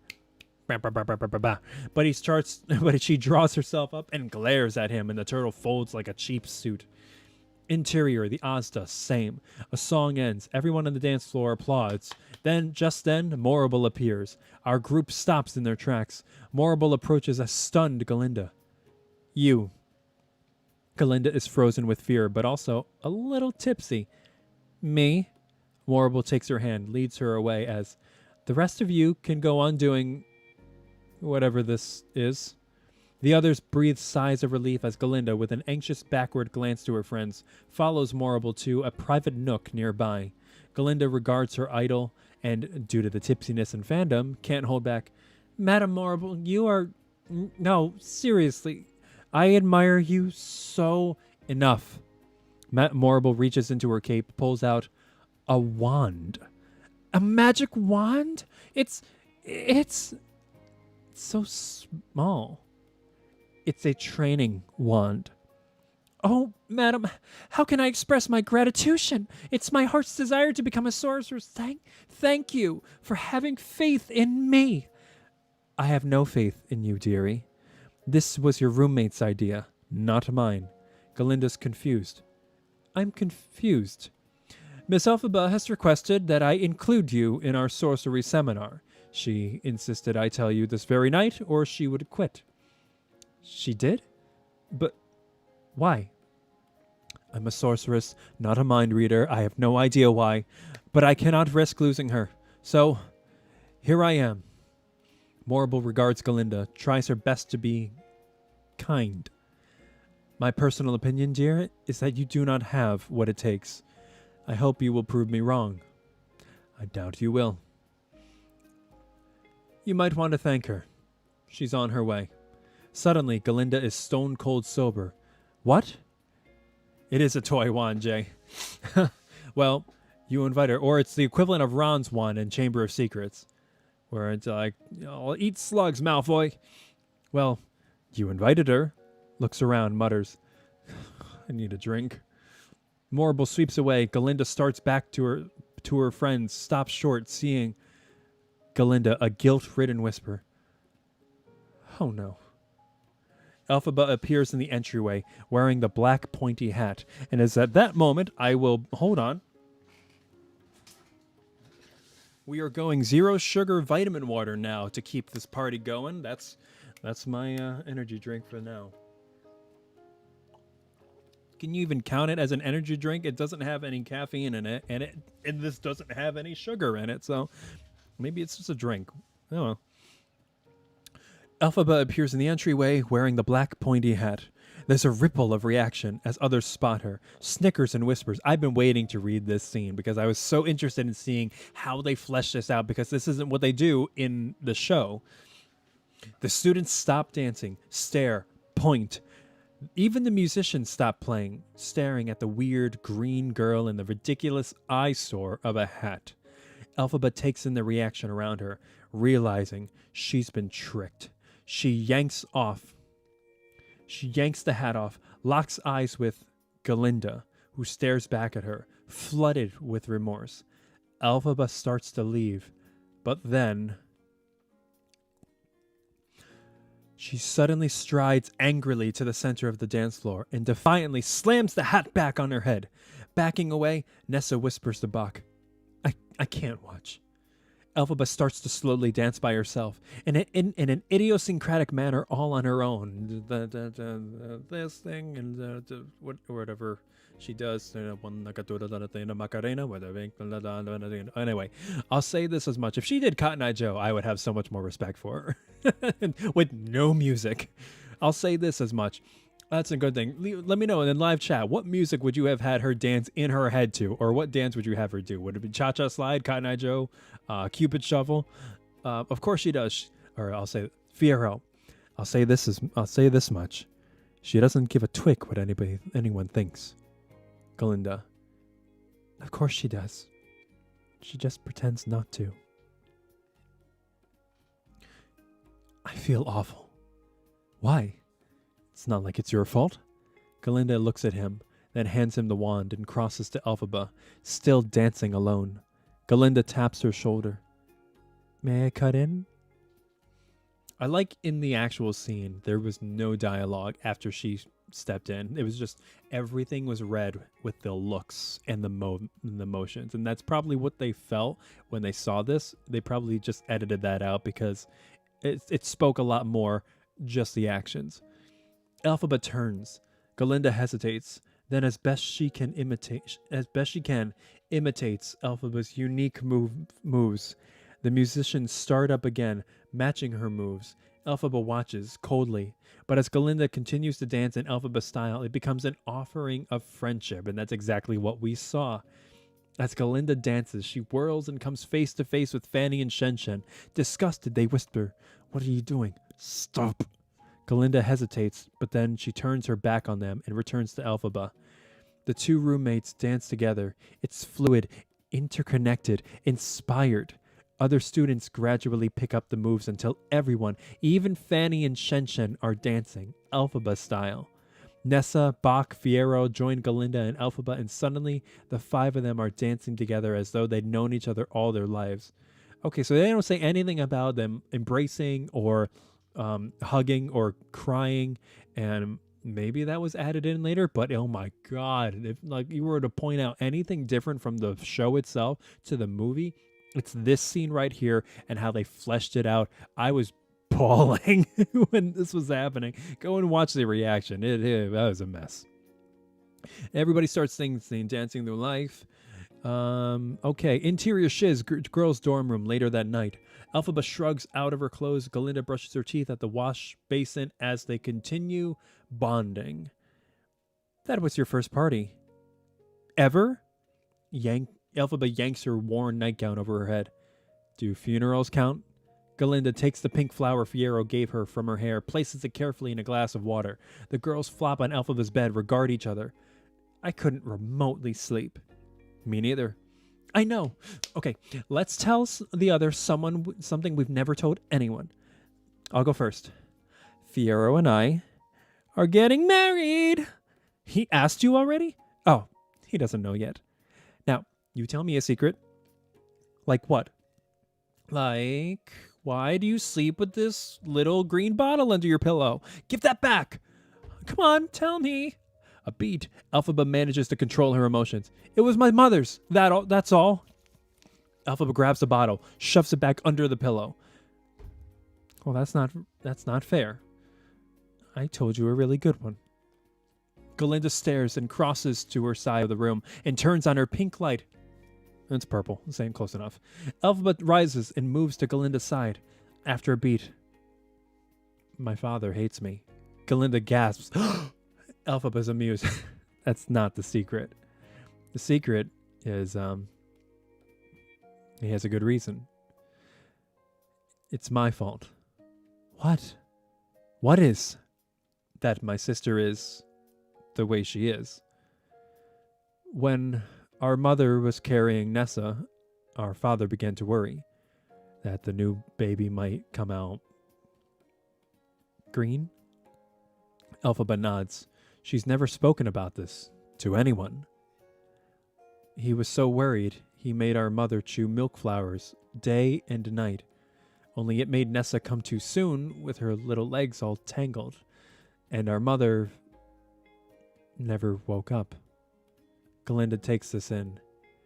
None of which would have ever happened if not for me. But that was the milk flower's fault, not yours. Glinda looks at Elphaba and for the first time sees her. I like that in italics. They really wanted to impress that she sees her for the first time. Who she truly is. That may be your secret, Elphaba, but that doesn't make it true. She also sees that Elphaba still believes it. To lighten things, Glinda looks out the window. The sun is rising. Look, it's tomorrow. And Elfie, may I call you Elfie? It's a little perky. And you can call me Glinda. It's your name. Let's not quarrel, because Elfie, now that we're friends, I've decided to make you my new project. Oh, you really don't have to do that. I know. That's what makes me so nice. Song popular. Whenever I see someone less fortunate than I, let's face it, who isn't less fortunate than I, a tender heart tends to start to bleed.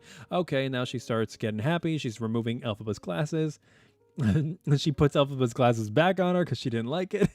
She hops and hits the top of the wardrobe case and she says, and yes, indeed, you will be popular.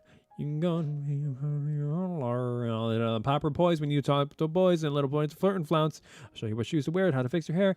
And then in the movie, she bangs the 3 ruby slippers together. Everything that really counts to be popular. Okay. She pops another trunk. There's another explosion of apparel.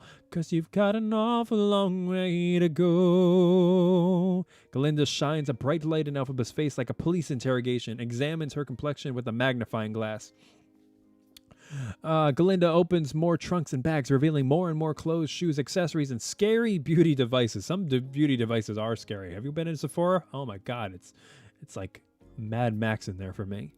Okay. Instead of dreaming who you were, well, there's nothing to stop you from becoming popular. Glinda dances around the room in sheer anticipation. La, la, la, la. We're gonna make you popular. This won't end well. Elfie, you mustn't think that way. Your whole life is going to change. And all because of me. Glinda pulls Elphaba out onto the balcony. Okay, and then she starts walking along the edge, which, like, I mean, I know she's on, like, robes and everything, but, like, real Glinda is fearless if she's doing that. Glinda steers Elphaba back into the room, then Glinda jumps onto her bed, dancing and waving her training wand. Okay. Now then, let us begin. Hair. We toss our hair. See? Toss, toss. I don't know how to do it. Don't judge me for this. She demonstrates Elphaba. Elphaba tries with minimal success. Well, oh wait, like this and this. Oh, okay, I did it wrong. Okay. Well, you'll practice. And now, she picks up her magic wand. I shall transform your simple frock into a magnificent ball gown. Oh, no. Glinda readies herself, points her wand. Ball gown. They wait. Nothing happens. Glinda rolls her head, jabs the wand like a fighter in her corner, then points again. Ball gown. More nothing. Glinda warms up again, even more vigorously then points her wand yet again with fierce determination. Ball gown. She examines her wand. Is this on? I can't wear things like that anyway. Glinda, struck by Elphaba's words, forgets about her wand. Of course you can. We'll just start smaller. Glinda moves to her pink flower and carefully pins it into Elphaba's hair. Pink goes good with green. It goes well with green. It so does. Glinda regards Elphaba with wonder, makes another discovery. Why, Miss Elphaba, you're beautiful. She guides her to the mirror. Elphaba looks at her own reflection, and for a split second she allows herself to like what she sees. But then, I have to go. She rushes out. Glinda calls after her. You're welcome.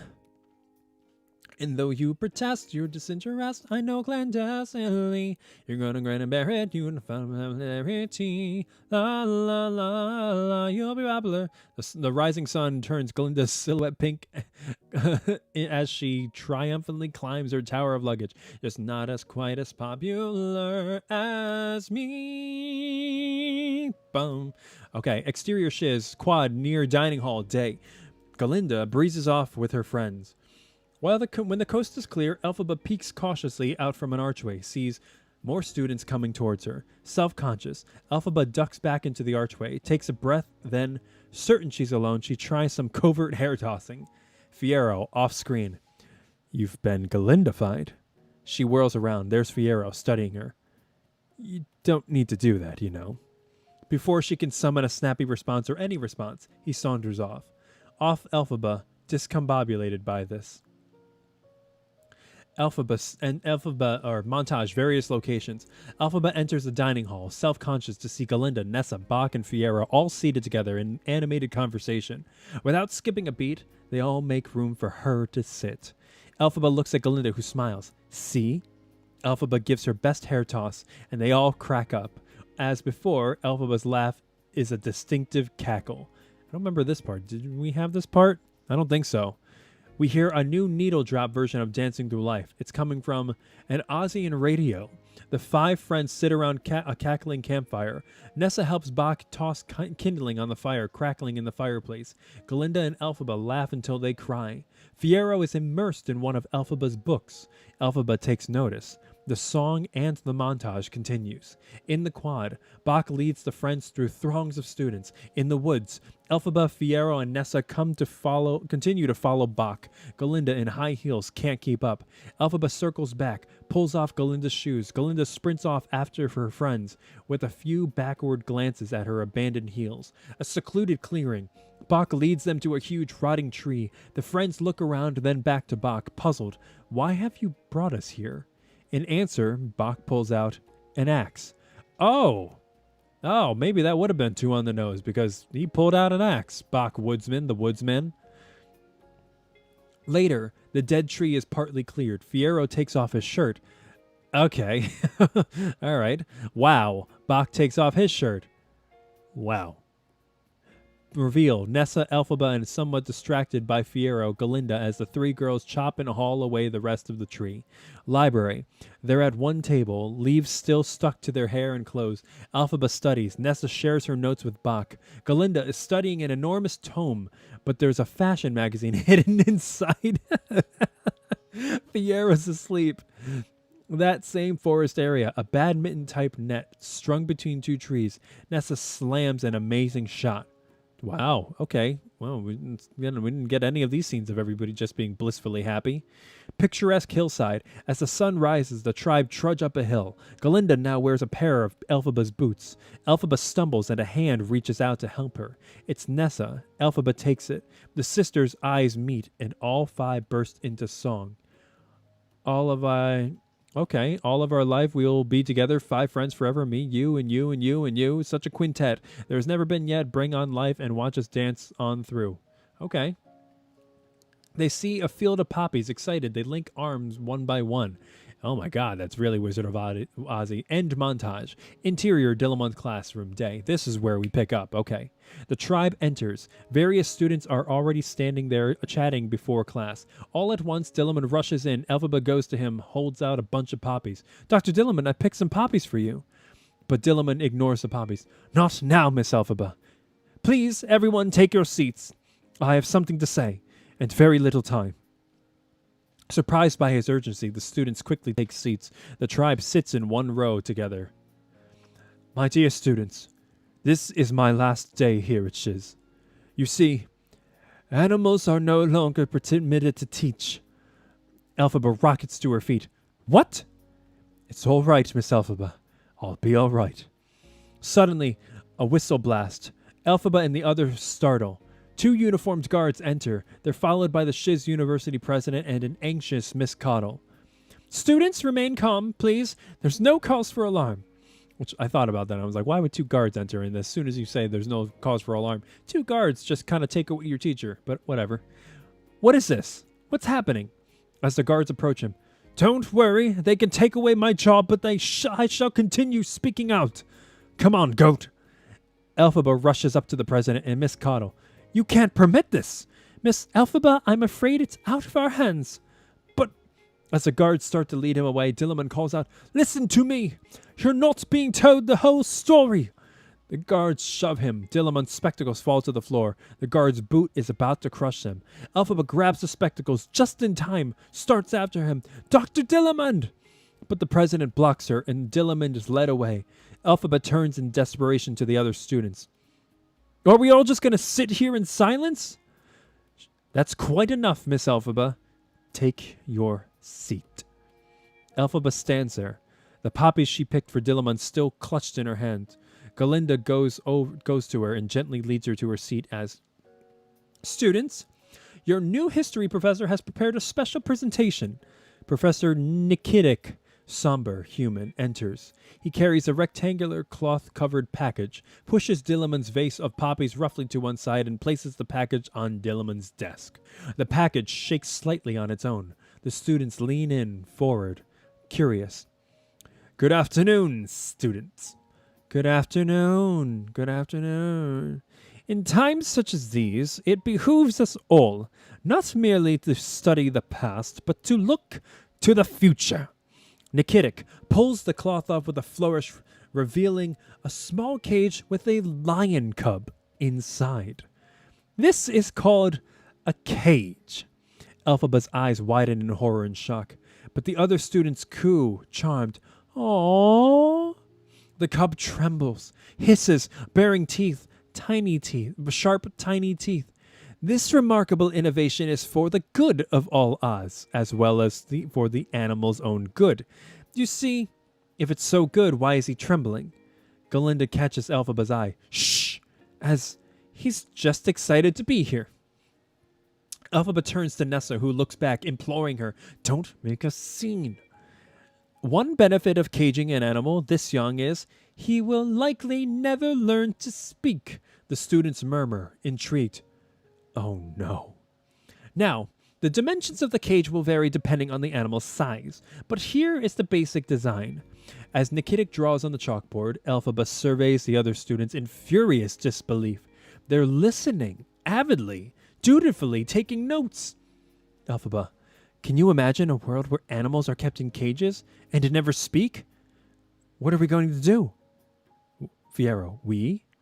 Well, somebody's got to do something. She throws down the poppies in her hand. The poppies rise, begin to spin. It's beautiful and strange. Those present notice these rising, spinning poppies, look up at them when suddenly The poppies release a green gold pollen. What's happening? I don't know. I got mad and the pollen is making it hard for Elphaba to see. People are panicking, then dropping into a sudden sleep. Well, are you coming? Elphaba turns and through the poppy pollen she sees Fiero at the door, then the sleeping cub in her arms. Elphaba moves to him, glances back nervously to the collapsed bodies. Are they all right? They're falling asleep. Come on, Poppy Dust, come on. She shakes herself to attention, and they rush out. Scene 60 omitted. I don't know what happens there. Let me know in the live chat what happens in scene 60. That one's been omitted. Scene 61, exterior, outskirts of camp, day. And I remember this one because this is where, Jay, you mentioned this is where the bicycles show up. And they slow down a version of Margaret Hamilton's Wicked Witch of the West, the theme that dun dun dun dun dun dun. You can hear dun dun dun dun dun dun dun, and it's slowed down as they're biking away with the cub in the baskets. You know, symbolic of Margaret Hamilton's Wicked Witch of the West, or whatever, Ms. Gulch riding away with Toto in The Wizard of Oz. Scene 61, exterior, outskirts of campus day. Elphaba and Fiero with the two cubs run as fast as they can. She spots up ahead 2 bicycles propped against a tree. Look! Elphaba grabs one bike. Fiero puts the cub in its basket and then hops onto the other bike, pedals off as she follows, pedaling at top speed with the cub in the bicycle basket. Scene 62, omitted, I guess. I don't know, Fiero fell off his bike? I don't know. Scene 63, interior classroom day. Morrible enters the classroom to find everyone is still fast asleep and the cage empty. What in the name of Oz? Nikitic wakes up, sees the cub is missing. He's baffled. Just then the students start to stir. They're dazed with no idea what happened. As Glinda opens her eyes, she looks around at her friends and sees Elphaba and Fiero are gone. Close on Morrible, her gears turning. She rushes out. Exterior, Shiz Woods, clearing, dusk. They abandon the bikes. Fiero wraps the sleeping cub in his jacket in front of 2 diverging paths. Fiero points. So, this way? Or, he points in the other direction. Or, of course, we could go this way. That's very foreshadowing, pointing in multiple directions. Which way are you going to go in? If if you know where this is going to go in part 2. Elphaba, don't shake him. Fiero, I'm not. I think he's waking up. Well, we can't let him loose just anywhere. We've got to find some place safe. I realize that. You think I'm really stupid, don't you? No, not really stupid. Suddenly, they hear voices in the distance. Fiero points to one path, lushly overgrown. This way, come on. Fiero pulls the cub from his jacket.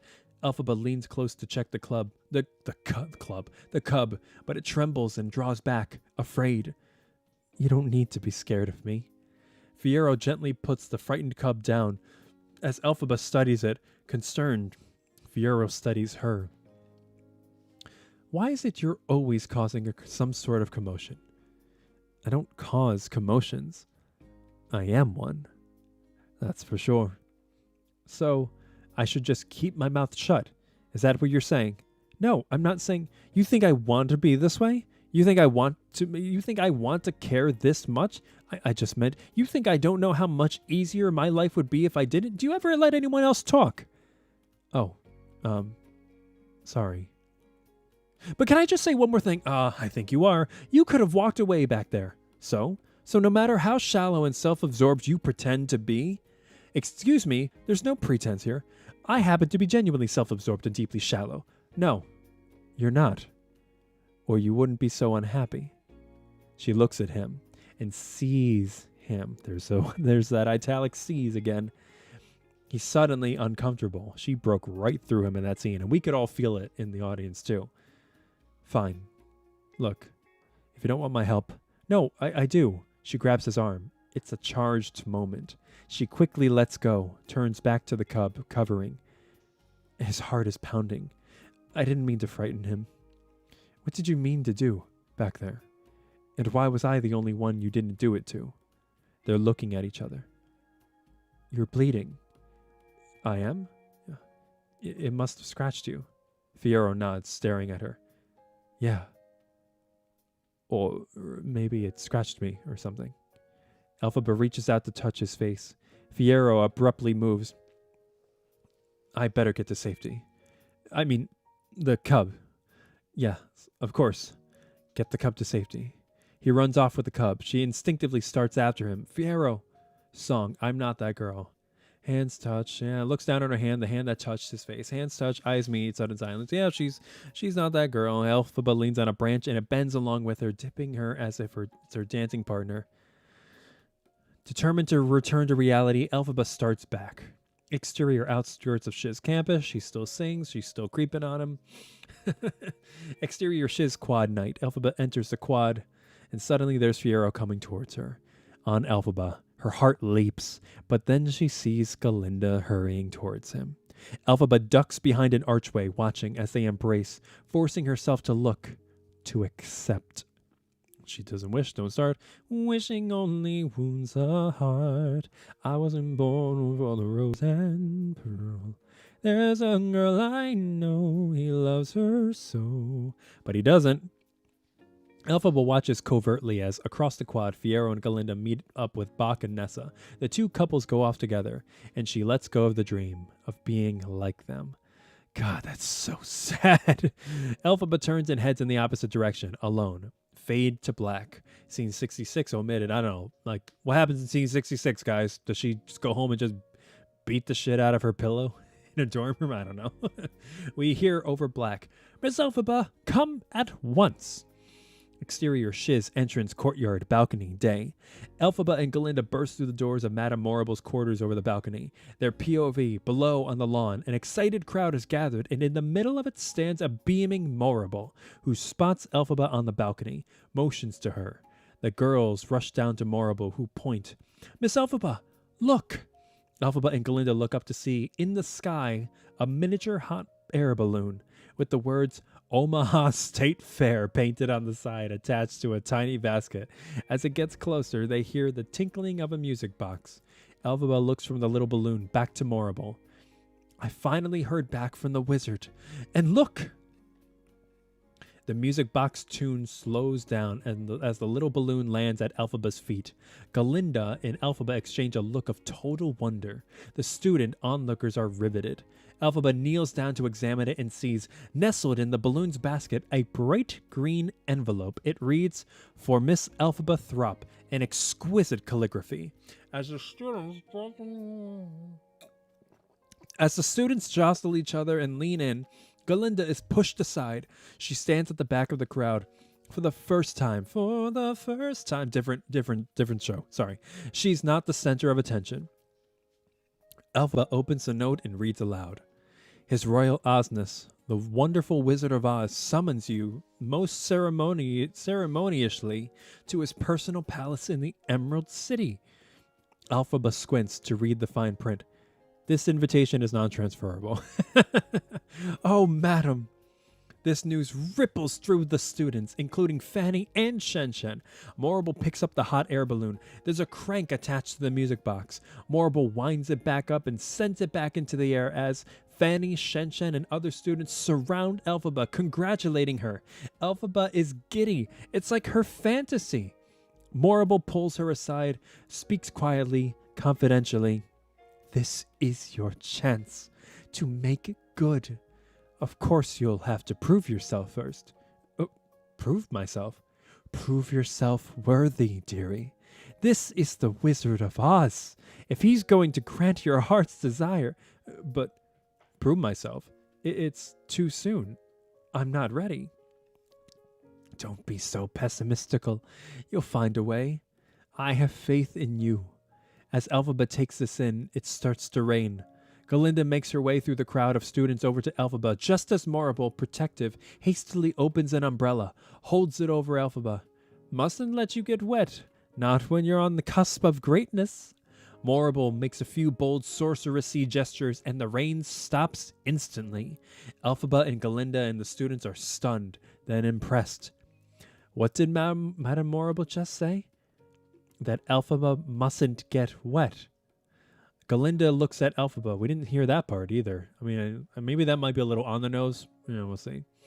Glinda looks at Elphaba. Their eyes meet. Glinda goes to embrace her roommate, but Morrible pulls Elphaba aside again. My God. Whispers to her.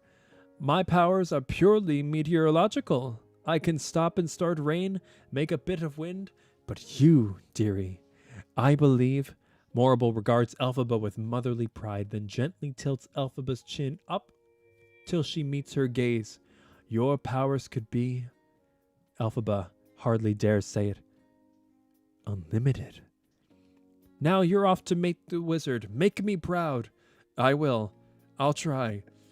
I guess they sang this part because it's in all caps and it says sings.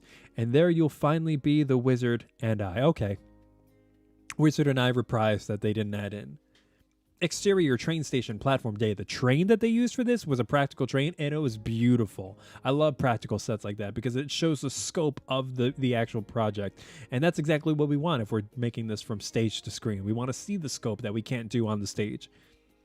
Charmingly old-fashioned, bustling with humans and animals, a gleaming green train sits beside the platform. Find Elphaba in stylish black travel garb, still with the black, being fussed over by Glinda. Now, you sure you have everything? Elfie! I can't believe it. Glinda follows her gaze to see Nessa with their father, Governor Throp, coming towards them. Elphaba stares, stunned, as Nessa and Governor Throp approach. Look who's come to see you off! Father, I never dreamed.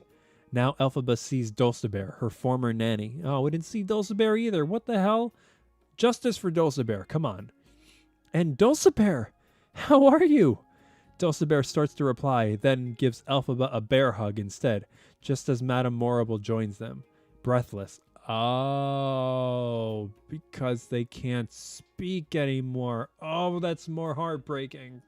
Oh, I still wish we had that in there, but okay. Morrible. Governor Throp, you received my message. So good of you to come. Governor Throp, of course. I treasure any chance to see my dear daughter. Bullshit. Governor Throp kisses Nessa on the cheek. Oh, okay, he meant Nessa. Morrible, Dulcibert, and Glinda all clock the effect this has on Elphaba. Morrible turns to Governor Throp. And such an honor that your other daughter will be welcomed by the wizard. Yes, let's just hope she makes a good impression. This lands hard on an already nervous Elphaba. I'm sure she will. Just then, Elphaba! Suddenly, Elphaba is engulfed by a group of students showering her with hugs and good wishes. Bach appears from out of this crowd. Nessa brightens. There you are. Father, this is Bach, the boy I wrote to you about. Bach, what? Oh, yes, Governor Throp. Good to meet you. Governor Throp shakes Bach's hand. I've heard so much about you. My Nessa Rose is very precious to me. You'd better take good care of her. Bach's collar suddenly feels tighter. He gulps, backs away. I understand. Well, I should be, abruptly to Glinda. May I speak with you privately? Before she can answer, Bach pulls her aside. Elphaba and Nessa, startled, watch as Bach moves off with Glinda. Bach continuously, quietly, with deep emotion to Glinda. That day, when you asked me to ask Nessa out, you said I'd be your hero. You gave me hope. But I give everyone hope. Overcome, Bach bolts. Bach! Nessa moves to Glinda, upset. What did you say to him? Glinda is tongue-tied. Elphaba sees her sister's distress. I'll find him. Elphaba rushes after Bach. Glinda, twinged with guilt, kneels to face Nessa and somehow repairs this. Nessa, upset, turns away from her. Glinda spots Averick in the crowd of students. She watches as Averick glances at Nessa, takes a step in her direction. There are other boys who you may not have noticed, who've noticed you. Nessa, but they're not Bach. Exterior train station, ticketing structure. Moments later, Elphaba sees Bach inside this structure. She enters. Interior train station, ticketing structure, same. Bach? He turns to her in tears. It makes her want to cry. Oh, Bach. I still have hope. You shouldn't. You don't know that. Your dreams are coming true. Why not mine? Ticket buyers are staring at them. Elphaba pulls him aside. Why can't you just love my sister? Because I can't. You think I like seeing Nessa hurt. I hate hurting anyone, but I can't just change my feelings. Could you change yours for Fiero? What? I, I have no feelings for Fiero. He looks at her, suddenly alarmingly calm. Oh, I'm sorry, I misunderstood. I thought we were being honest. Oh, God. Oh, damn. Wow, this was these are really biting scenes that we were missed in the movie. And before she can respond, he exits. Exterior train station platform. Elfie? Where's Nessa? She left with your father. She said to wish you safe travels. She'll be fine, Elfie. She'll have to manage without you. We all will. Oh, you'll barely notice I'm gone. You have Fiero. Where is he? Anyway, no, not that I'm expecting to say goodbye or anything, or bye to me. I mean, we barely know each other. I barely know him either anymore. He's different, distant, and moodified, and he's been thinking, which really worries me. Elphaba's trying to absorb this as Glinda continues. It all started that day Dr. Dillamond was fired. I never knew Fiero cared so much about that old goat. As Elphaba struggles to shove down the emotions this stirs in her, Glinda suddenly waves excitedly. Oh, there he is! He did come! Fiero! Over here, dearest! Fiero approaches, a poppy in his lapel. The student who arrived with Glinda now enjoyed the music, waved to him. Elphaba, I'm happy for you. Yes, we are both so happy for you. I've been thinking. Yes, I've heard. About Dillamond and that lion cub. I think about that day a lot. So do I. Glinda looks from one to the other, then... Oh, me too. I think about it constantly. Poor Dr. Dillamond. It makes one want to take a stand. In fact, attention, everyone. She signals, and the chattering students obediently go to silent. Glinda has zero idea what she's going to say to her. Her desperation added to her charm equals riveting. I am changing my name. Your name. Silence. Dr. Dillamond has had his own. Since Dr. Dillamond had his own goat-like way of pronouncifying my name, in solidarity and to express my outrage.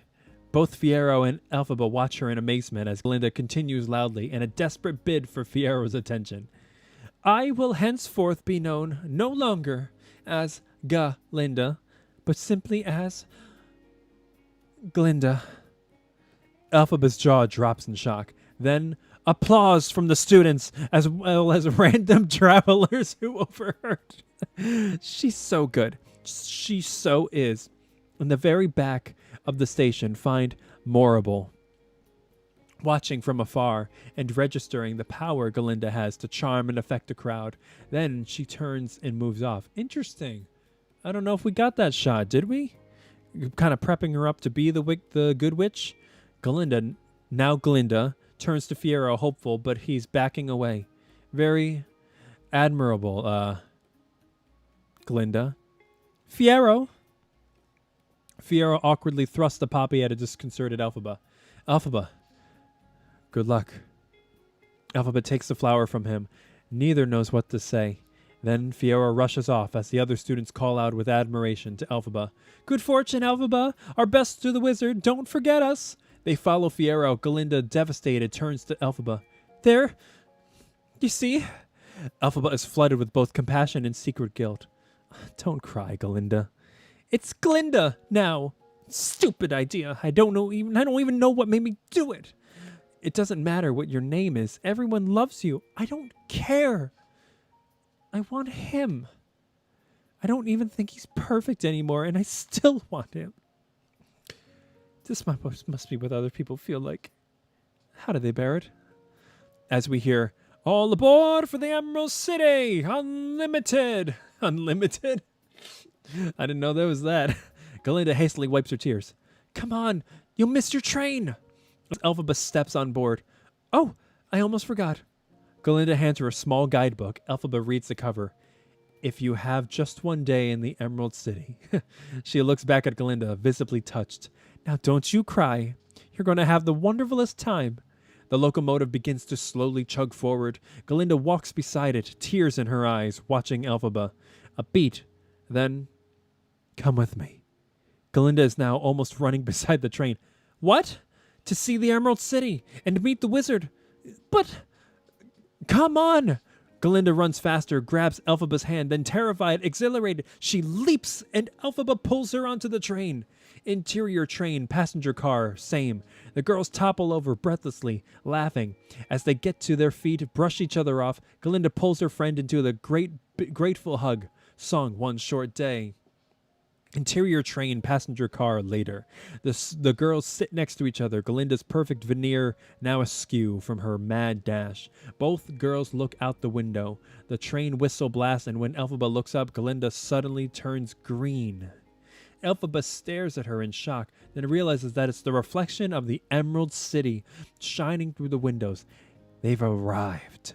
Travelers, one short day in the Emerald City. The girls gaze out the window, marveling at the city off in the distance, carved out of the giant mounds of emeralds. One short day in the Emerald City. As the train pulls into the city, Elphaba and Glinda catch their breaths and press their faces against the window. In happy anticipation, they're so close to the wizard now. Exterior, Emerald City, downtown day. One short day in the Emerald City. One short day full of so much to do. Okay, every day. It's true. Elphaba and Glinda step off the train and take in the sparkling, glorious downtown. An array of well-dressed Ozians bustle about merrily, and all around images of hot air balloons. Series of quick cuts. Quo wood trees, a dress salon, Quaxer trees. Okay, a library, a street vendor, a museum. Their buildings tall as Quaxer trees, dress salons, libraries, palaces, museums, 100 strong. There are wonders like I've never seen. It's all grand and it's all green. I think we found a place where we belong. They arrive at the heart of the city. It pulses with life. The shops glitter. The people sparkle. Crazy rich Ozians. Is that... Really? Crazy Rich Ozians? Is that a nod to Crazy Rich Asians? Because that would be fantastic, since that was directed by Jon M too. That would be so great. I think we found something here. We found a little Easter egg. And everywhere the girls look, they're seeing successful women, artists, entrepreneurs, mothers. Here, you can be respected for who you are or who you want to be. That's interesting. That's a nod to, women's equality. Elphaba and Glinda take it all in, utterly mesmerized. I want to be in this hot polloi, so I'll be back for Goodwood someday, to make my life and make my way, for day we'll wander and enjoy. They pass a beauty salon. The sign in the window reads, off to see the wizard? See us first. Glinda looks at Elphaba, who starts to back away, but then... Interior, Emerald City Salon dress shop. Using outlandish and humorous Ozian beauty treatments, human and animal beauticians perform a makeover on our girls. Okay. We sing. Exterior, Emerald City later. The girls, now made over... hit the streets again. Elphaba's had their nails done. Glinda's had everything done. Elphaba studies the sights, fascinated. Glinda studies the content of Elphaba's envelope from the wizard and finds free passes to Wizardmania. Scene 78 omitted. I'm guessing Glinda tripped, maybe chipped a tooth. Scene 79 intro. I guess 78 is when they go to the the Ozian Hospital. Scene 79 interior, Emerald City, Wizardmania. It's like a theme park ride, Ozian style. Elphaba and Glinda are seated in a little car. We glimpse a car or two behind them containing tourists. The car travels our girls up to the entrance of the ride. They read the sign on the doors aloud together. Wizardmania, how our wonderful wizard saved Oz. A historical journey. The doors swing open and they ride into a mysterious setting with stage effect fog. A singer and chorus begin the show. Long, long ago, before we can recall. The Living Man, the guy who sang that in the movie, was an original Fiero, was a Fiero as well. The magical wise ones, two mysterious figures emerge out of the fog. Now we make out the figures are two wise women. And who are those two wise women? I think we know who it is. It's no two better people than the iconic Idina Menzel and Kristen Chenoweth, otherwise known as the original Elphaba and Glinda. Okay. The wise women somehow make an oversized replica of the Grimmery appear. Makeover will bless all Oz with merriness. The ride moves them in a new area, bright and colorful, the merry land of Oz. Smiling dancers, some dressed as animals, cavort. Okay, so this is interesting. So Wizardmania here, this used to be a ride in the screenplay, and then they just turned it into a stage performance. Before Glinda, why aren't they using real animals? Before Glinda can answer, the music and atmosphere turns somber. The wise women, now perhaps costumed to look old, abruptly pass away by collapsing into a prone position. Okay, we didn't get any of this. The wise women pop their heads up for one last comment. And without our ancient wisdom, there took roots the seeds of woe, and discord began to grow. But there was a prophecy. They ride into the next area, a large field. The two wise women now float as spirits, suspended from visible wires in the clouds above. Oh, come on. Why didn't we get this in the movie? This sounds so much better. Okay, wise eye. An animatronic wizard is lowered a bit jerkily into a two-dimensional cardboard balloon. The Grimmery is brought to the wizard. And he goes, Omaha, because he's from Omaha, Omaha. And they thought he was reading the Grimmery. An actor, he can read it. Now, the actor who says he can read it is actually the writer of the screenplay. He must be a wizard. The ride has arrived in an expansive, colorful area, and the entire company surrounds them, breaking into a joyous dance number and backing the two wise women. The two wise women. Oh, this should be women. We found a spelling error. Now back from the dead, as confetti falls from the sky above. Who's the mage? Whose major itinerary is making all us merry? Oh, that's such a catchy part. I can't start singing that. Okay. Have a lifetime of fun. Scene 80 through 81. Omitted. Exterior of Emerald City later. Elphaba and Glinda glide along the streets, headed for the Wizard's Palace up ahead as they sing with the crowd. There's a huge group of hopefuls all trying to see the wizard, held back by green gate and a gatekeeper. Elphaba steps forward, holds up her personal invitation. The crowd and gate parts, revealing the palace steps. Oh, we didn't get the... Oh, okay, yeah, that's coming up. The palace steps leading up to the entrance. Two guards are stationed on balconies on either side of the entrance as Elphaba and Glinda ascend these stairs. Two good friends to sharing the wonderful. The guard, otherwise known as Cameo Stephen Schwartz, the composer of the music of Wicked. The wizard will see you now. The palace doors open. Everybody says, day. 83, 84. They have to hold, I don't know, what happens there in the omission? They have to hold back somebody, and I don't know, somebody had a little bit too much wizard vodka, and they have to, they threw up right outside. I guess I didn't want to show that part. That's my guess. Wizard's Palace, interior, hall of grandiosity, night. It's night already? Oh, okay. It's almost comically ornate. Identically uniformed monkey guards stand at attention and against either wall. More doors open, revealing Chistery, a more impressively uniformed monkey with a commanding dynamic energy. Chistery nods solemnly to Elphaba and motions to her to follow him, but then stops, noticing Glinda. Elphaba takes Glinda's hand.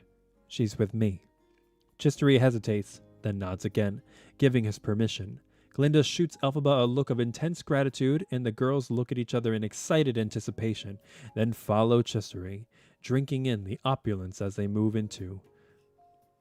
Suddenly, Elphaba stops walking, frozen with fear. Glinda takes Elphaba's shoulders, looks into her eyes.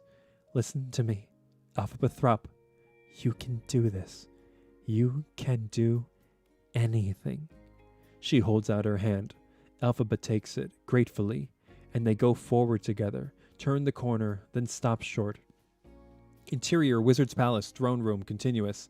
An enormous head on a throne looms over them. The girls summon their courage, move closer into this dark space. Suddenly the head lights up and speaks. I am Oz. The girls, terrified, clutch each other. Oh, Elfie. I am Oz, the great and terrible. Who are you and why do you seek me? Say something. Say something. Say something. Say something, I'm giving up. Wrong song, sorry. Elphaba bravely steps forward. I am Elphaba Throp, your Ozness. And this is, suddenly the head turns off, and from behind the curtain that surrounds it, we hear, oh, is that you, Elphaba? I'm going to have a hard time not reading this in the voice of Jeff Goldblum. We'll see how this goes. A man peeks out from behind the curtain. This is the wizard. Extraordinarily ordinary, with an inner motor like he's been elected, but is still trying to get your vote. Now he greets Elphaba with genuine warmth, pumps her hand. Hope I didn't startle you. It's so hard to make out people's faces when I'm back there. Elphaba stares, starstruck. It's so good to meet you. Oh, no. It's so good to meet you, Elphaba. Everyone turns to Elphaba. She's utterly overwhelmed, just trying to breathe. The wizard studies her, then, well, what do we have here? What have we here? The wizard takes a coin out of Elphaba's ear, magician style. It breaks the ice. Elphaba laughs. Glinda claps. The wizard winks at Elphaba, presents the coin to her with a flourish. For you, my special guest. Thank you, Your Osness. And this is... He turns to Glinda, who performs an impressive curtsy. Glinda. The guy is silent. He sees them glancing nervously at the intimidating Ozhead. I love, and hopefully there was this was a bit of improv from Jeff Goldblum where he says, "Hello, Belinda." I know it's a bit much, but folks expect this sort of thing. And you gotta give the people what they want. And if you think that's big, he claps his hands together excited, turns to Elphaba. What do you see this? Walk with me. He takes her arm, and they walk. As they walk, lights come up. We see Chistery along with the other monkey emerald guards standing at attention, and now it's clear that what appeared to be a small dark room is actually enormous and filled with various eccentric inventions. Elphaba stares, fascinated at everything, and then notices a life-sized portrait of the wizard, 20 years younger. The wizard steers her toward an incredibly detailed miniature model of the Land of Oz with a red brick road running through it. Did anybody else get Walt Disney talking about Disney World vibes when he was showing them the miniature? The Oz of tomorrow. As the girls agog move closer, charmed by the details. Girls, this road changed the future of Oz. Folks need direction. Once it's built, they'll always know. If you just follow the road, it'll lead them right to me. Look, there's Shiz and Munchkinland. And get a load of this. The wizard presses a button on an odd remote control device, and suddenly the model's red brick road changes to blue. Can't decide what color the brick should be. Here, you try it. Elphaba presses the button, and the blue bricks turn purple. Elphaba, excited, presses the button again, and then the bricks turn orange, then yellow, then red. Wait, go back one. The wizard presses the button. Now the bricks are yellow. Really? The yellow? It just says road to me. There's the palace. And oh, Elfie, look. Glinda points, and we, along with Elphaba, see a perfect replica of the palace. The girls peer through a tiny window. Their POV, in a miniature throne room, a tiny replica of the wizard himself. Oh, almost forgot. The wizard reaches into his pocket and, to Elphaba's utter amazement, holds out a tiny replica of herself. Elphaba looks at it, and then at him, speechless. I had it special made. The wizard hands Elphaba the replica figurine. You keep that, and someday we'll put it inside there, next to mine. And you'll call this place your home. It's like Elphaba has waited her entire life to hear those words. She stares down at the tiny Elphaba in her palm. It's green. Then, acutely embarrassed to have spoken those words aloud, she hastily turns away from them all, shoving the little figurine into her pocket.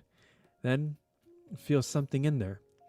Elphaba quietly inches Dr. Dillamond's spectacles out of her pocket.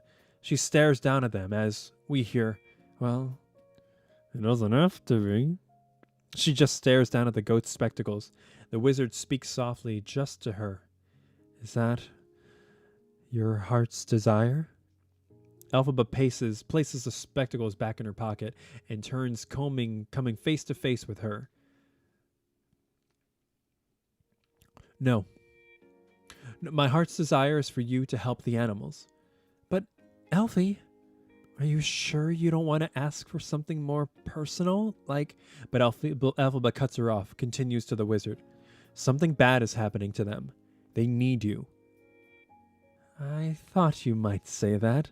It's the darndest thing. It's almost like I already know you. Elphaba, flooded with relief. Oh, your Osness. I knew you'd understand. That makes me so happy.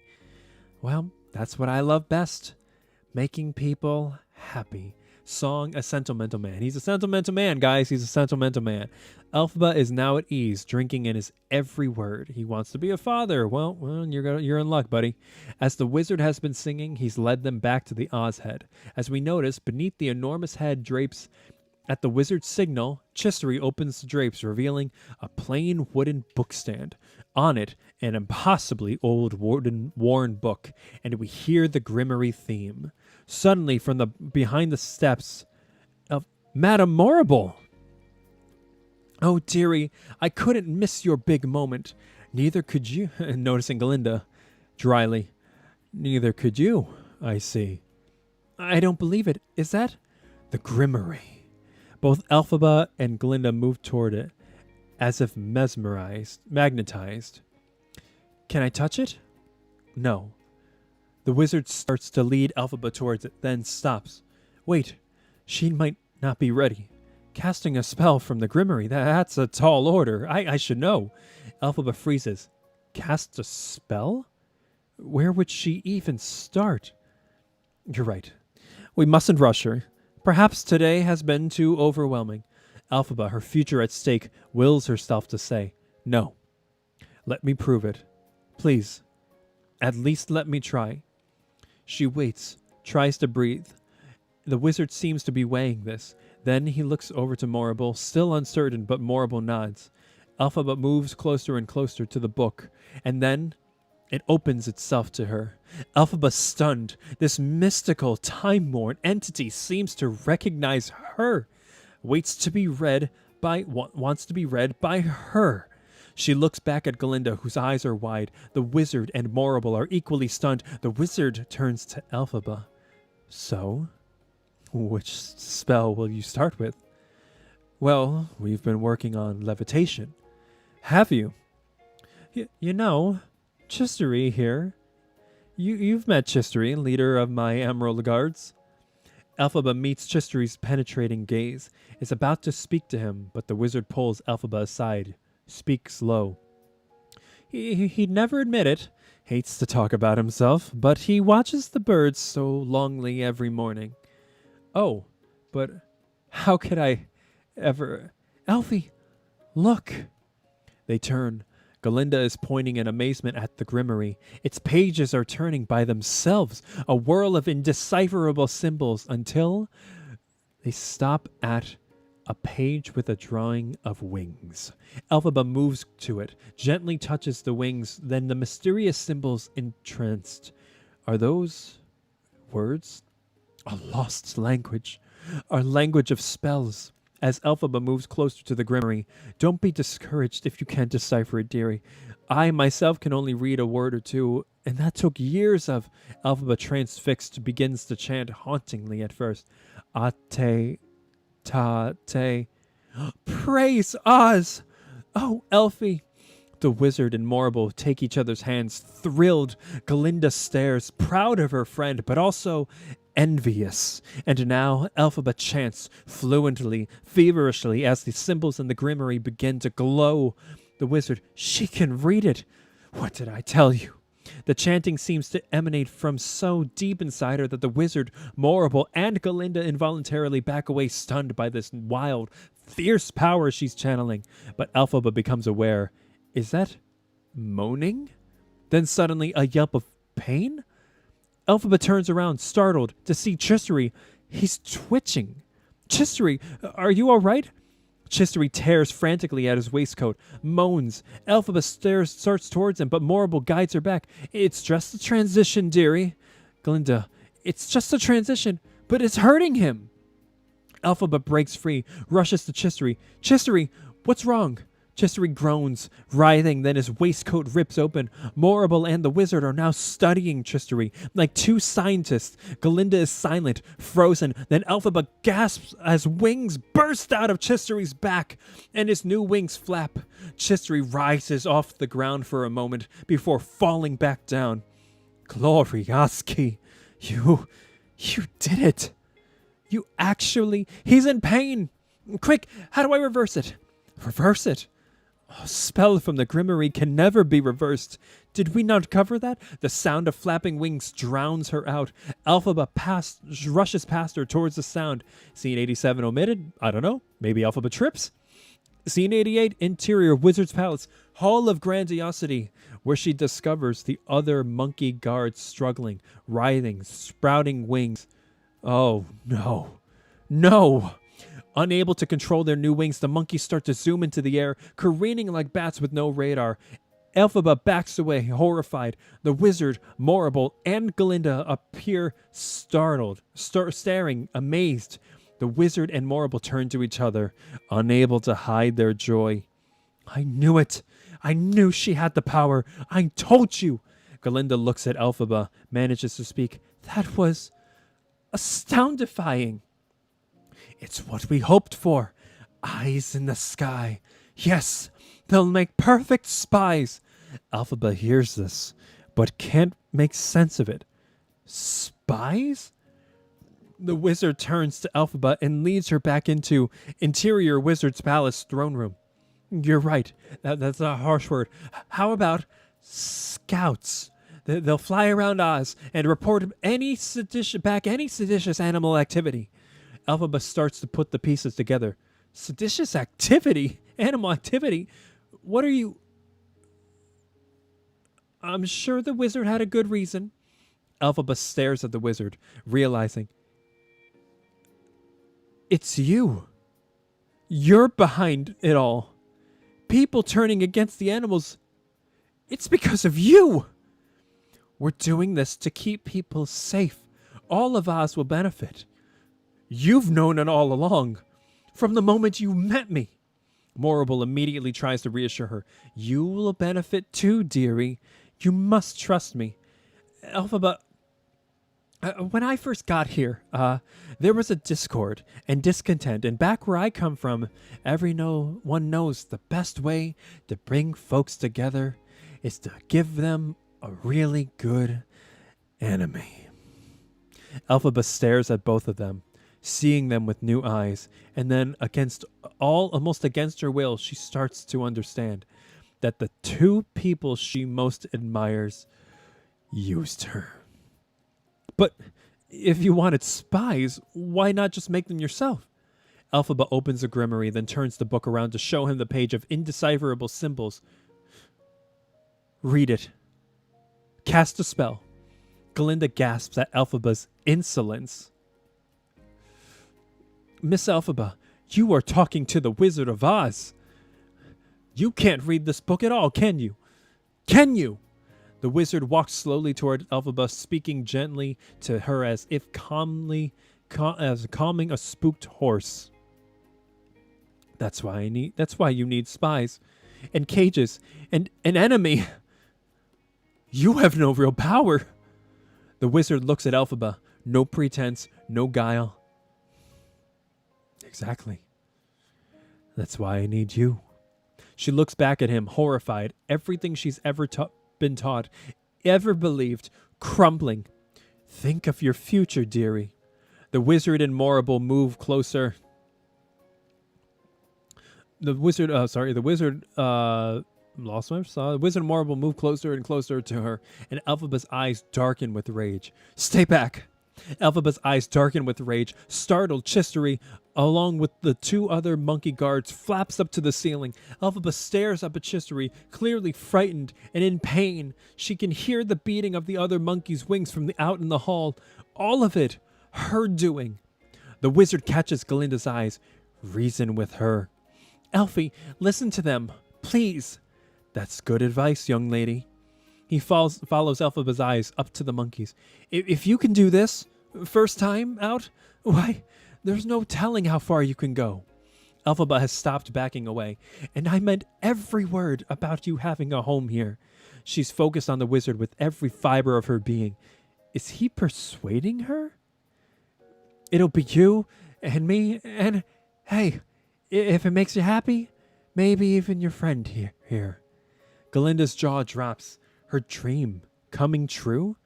Really? Why not? And I guess he sings, the two of you, it's time I raised you high. It's, yeah.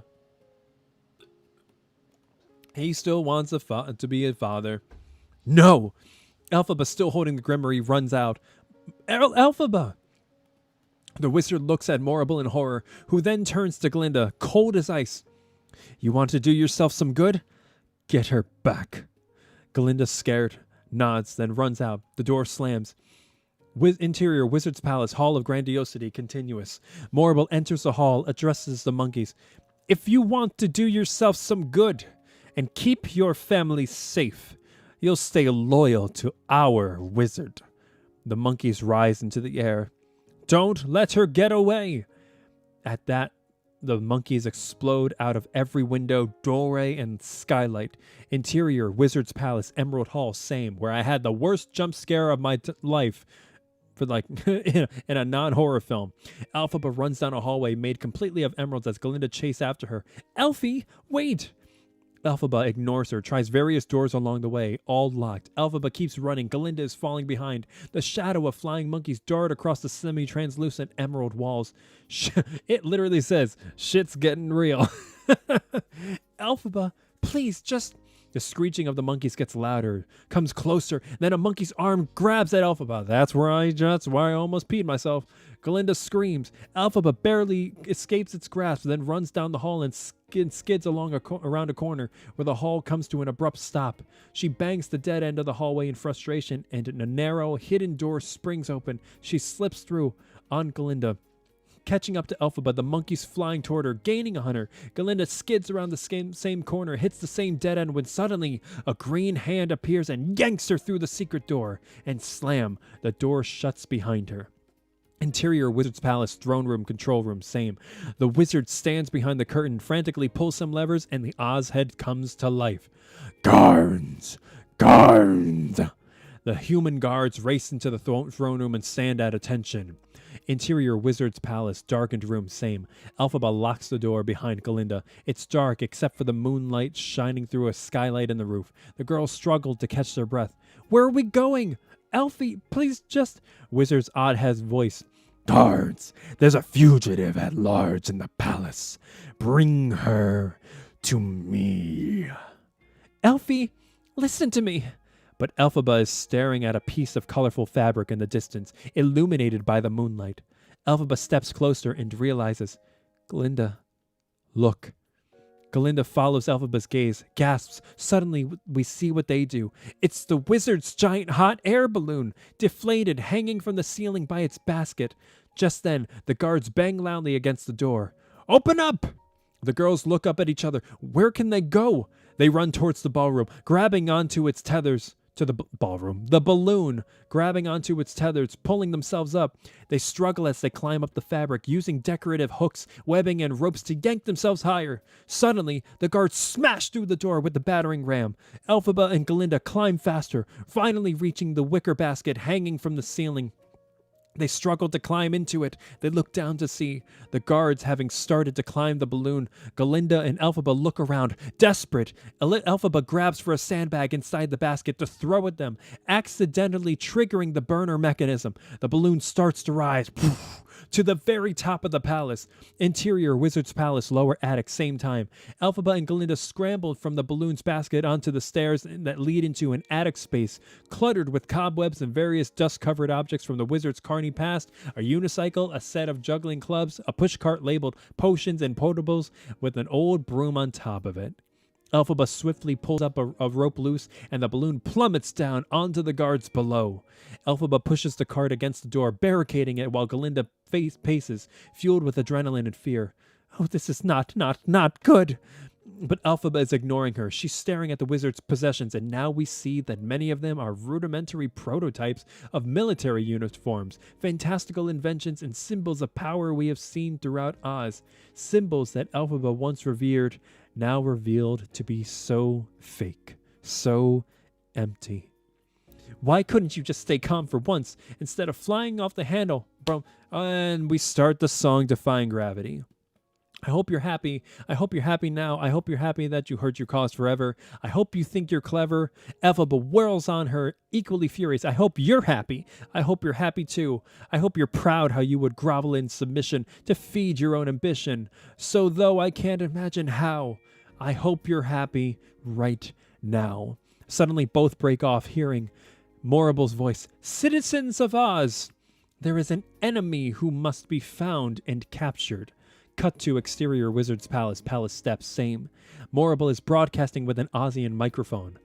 Believe nothing she says. Interior Wizard's Palace, lower attic, same. Elphaba and Glinda listen, frozen, barely breathing as Morrible's voice is broadcast throughout the palace. She is evil, responsible for the mutilation of these poor, innocent monkeys. Oh no. Her green skin is but an outward manifestorium of her twisted nature. This distortion, this repulsion, this wicked witch. Glinda, shaken by Morrible's words, turns to her friend. Don't be afraid. I'm not. It's the wizard who should be afraid of me. I've got the book, and I'm going to tell everyone the truth. Glinda sees her quiet, reflective, takes this as an opening. Elphaba, listen to me. Just say you're sorry. You can still be with the wizard, what you've worked and waited for. You can have all you've ever wanted, I know. But I don't want it. No, I can't want it anymore. With new understanding, I'm not that girl. She starts thinking something has changed within me. Something is not the same. I'm through with playing by the rules of someone else's game. She's backing away from his pathetic carny stuff, from all the fraudulence and lies surrounding her. Too late for second guessing. Too late to go back to sleep. It's time to trust my instincts. Close my eyes and leap. Elphaba backs into a narrow spiral staircase. She looks up. Is that a shaft of sunlight? She starts up. It's time to try Defying Gravity. I think I'll try Defying Gravity. And you can't pull me down. Glinda stares at her, starts after her. Can I make you understand you're having delusions of grandeur? Elphaba's not listening. She's climbing higher and higher. The stairway starts trembling ever so slightly. Is it because the steps are so rickety? Or because I'm through with accepting limits? 'Cause someone says they're so. Some things I cannot change, but till I try I'll never know. Too long I've been afraid of losing love, I guess I've lost. Well, if that's love, it comes at much too high a cost. And Defying Gravity, Elphaba reaches. Interior, Wizard's Palace, upper attic, same. It's really just a platform with a window covered by a tattered black drape.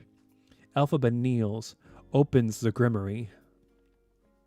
No! Glinda reaches her. Elphaba ignores her, starts to chant. Not that horrendable levitation spell. How else do we get out of here? Elphaba continues to chant. Glinda slams the grimoire shut. Stop! Elphaba stops chanting. Glinda braces herself for wings, but... Well... Where are your wings? Maybe you're not as powerful as you. Glinda stops, staring at something behind Elphaba in shock. Think you are. Glinda? What is it? Glinda can't speak. She's staring at whatever new, bizarre entity is looming above Elphaba, just behind her head. Elphaba turns and sees a broom floating in the air. Slowly, purposefully, it floats closer, her destiny coming toward her. Elphaba and Glinda hear pounding on the door below. Open up! In the name of the wizard! And the broom snaps itself as if magnetized into her hand. Elphaba stares at it. then rushes to the window, rips apart the drape, throws it open. A gust of wind blows in. Quick, get on! Glinda stares at her, speechless. Elphaba climbs out onto the window ledge, turns back to Glinda. Come with me. Think of what we could do. Together. Then they're unlimited. They work in tandem, unlimited. They'll never bring us down. Elphaba looks at Glinda, filled with hope. Well, are you coming? Glinda stares at her, and for one glorious moment, it feels possible. Until she realizes it's not. She can't. And Elphaba sees her friend realize this, and is forced to relinquish that dream. She clutches the broom tighter. Elfie, you're trembling. Here, put this around you. Glinda picks up the drape and wraps it around her shoulders. It's all she can give her now. Another gust of wind makes the drape around her flutter, and standing there, against the sky, cloaked in black with her pointy black hat and the broom, Elphaba becomes, before our eyes, the Wicked Witch of the West. More pounding, like the door is breaking, footsteps, the two young women regard each other. This is it. I hope you're happy now that you're choosing this. You two. I hope it brings you bliss. I really hope you get it and you don't live to regret it. I hope you're happy in the end. I hope you're happy, my friend. The guards reach the top of the stairs, muskets pointed at them. Glinda tries to block their path to Elphaba, but the two guards grab Glinda. She shrieks, "Let go of her! It's me! I'm the one you want!" The guards swarm onto the upper part of the attic. Glinda climbs out there. Elphaba is moving toward the edge, and the guards close in. "Elfie, no! It's me!" Elphaba runs, leaps over the edge, and suddenly, silence. In her POV, eyes shut, she's falling, spinning, and now she's hearing all the harsh, judgmental voices that have echoed throughout her life, the unkind whispers, the cruel, condescending words of strangers, bullies, her father. Then she opens her eyes and she sees her child self. Right there, reaching out a small green hand. Elphaba grabs hold, and suddenly, it's the broom she's grasping. And just as she's about to hit the ground, she rights herself and she's flying. It's me. So if you care to find me, look to... Can I sing it? So if you care to find me, look to the western sky. As someone told me lately, everyone deserves a chance to fly. She leaves it all behind. The stupefied guards, Glinda, her entire previous life, as she swoops and circles the palace. And if I'm flying so low, at least I'm flying free. To those who ground me, take a message back from me. Tell them how I am defying gravity. I'm flying high, defying gravity, and soon I'll match them in renown. We hear a thunderous beating of wings. Elphaba whips around. Flying monkeys led by Chistery are coming straight for her. She soars higher, higher, out of their reach, looks down. She can see it all now. The entire land. Everything. And as the music builds, we fly across Oz. Unlimited. Interior, Munchkinland, Governor's Mansion, same. Governor Throb and Nessa hear over their Ozian radio. She has stolen our grimory. Throb stands furious, then staggers, collapses. Nessa, horrified, rolls to him. Exterior, sky, night. Unlimited. Exterior, Shiz. Entrance, courtyard, night. Pandemonium. Students clutch suitcases, run in all directions, down by the boats. Bach, alone, looks up and catches slight sight of Fiero on his horse. He turns away from Bach and gallops off. Exterior, Shiz gates. Fiero rides away from Shiz. Exterior, the sky same. Elphaba continues to fly. Unlimited. Oh, there's an omitted scene here. Scene 100. Interesting. What do you think it was? Interior Wizard's Palace, upper attic, night. Glinda sits, slumped, despondent on the floor. Flanked by 2 guards, she hears something, scrambles to her feet. It's Morrible, who moves silently closer and then pulls Glinda into an embrace. We glimpse both relief and fear in Glinda's eyes. Another scene, 102 omitted. Interior, exterior, sky, propaganda room, night. Elphaba flies, then suddenly hovers mid-air, spotting the wizard at his window, staring out at her. For a split second, their eyes meet. Nobody in all of Oz, no wizard that there is or was, is ever gonna bring me down. Interior, exterior, upper attic, same time. The guards scan the skies. Near them, so does Glinda. I hope you're happy. Morrible leads her away as the guards take aim. Look at her, she's wicked. Kill her! And I'm pretty sure they say kill her in here instead of get her, like they do in the show. 105 admitted. 106 exterior, sky, same time. Bring me down. That she goes up, which is different than most Elphabas on Broadway. Down below, Ozians stare up at her horrified. No one mourns the wicked, so we've got to bring her. But no one can touch her. Elphaba comes into her power, and she's no longer afraid of that power. She's embracing it. And as we hear, down, the flying monkeys seem to be gaining on her, but Elphaba explodes into hyperdrive and disappears from our sight. End part 1. To be continued. End part 1. That was part 1 of Wicked, ladies and gentlemen, the 2024, directed by Jon M. I am so excited for part 2. Let me know what you guys think in the comments down below. I appreciate you. Any tips, any super chats, any super thanks that you can muster below. We're really looking to fund for the next few vlogging adventures. We really appreciate any support that you guys can give. I thank you so much for being here. Thank you guys. Appreciate it. We'll be back soon with more table reads for more famous movies and shows and things like that. So thank you guys so much. Let me know what you thought of Wicked Part 1. Let me know what any of those omitted, deleted scenes might be in your minds. There are no wrong answers. And I will see you guys for the next table read. Thank you guys for being here. From one artist and diehard Wicked fan to another. Stay creative, and I'll see you again.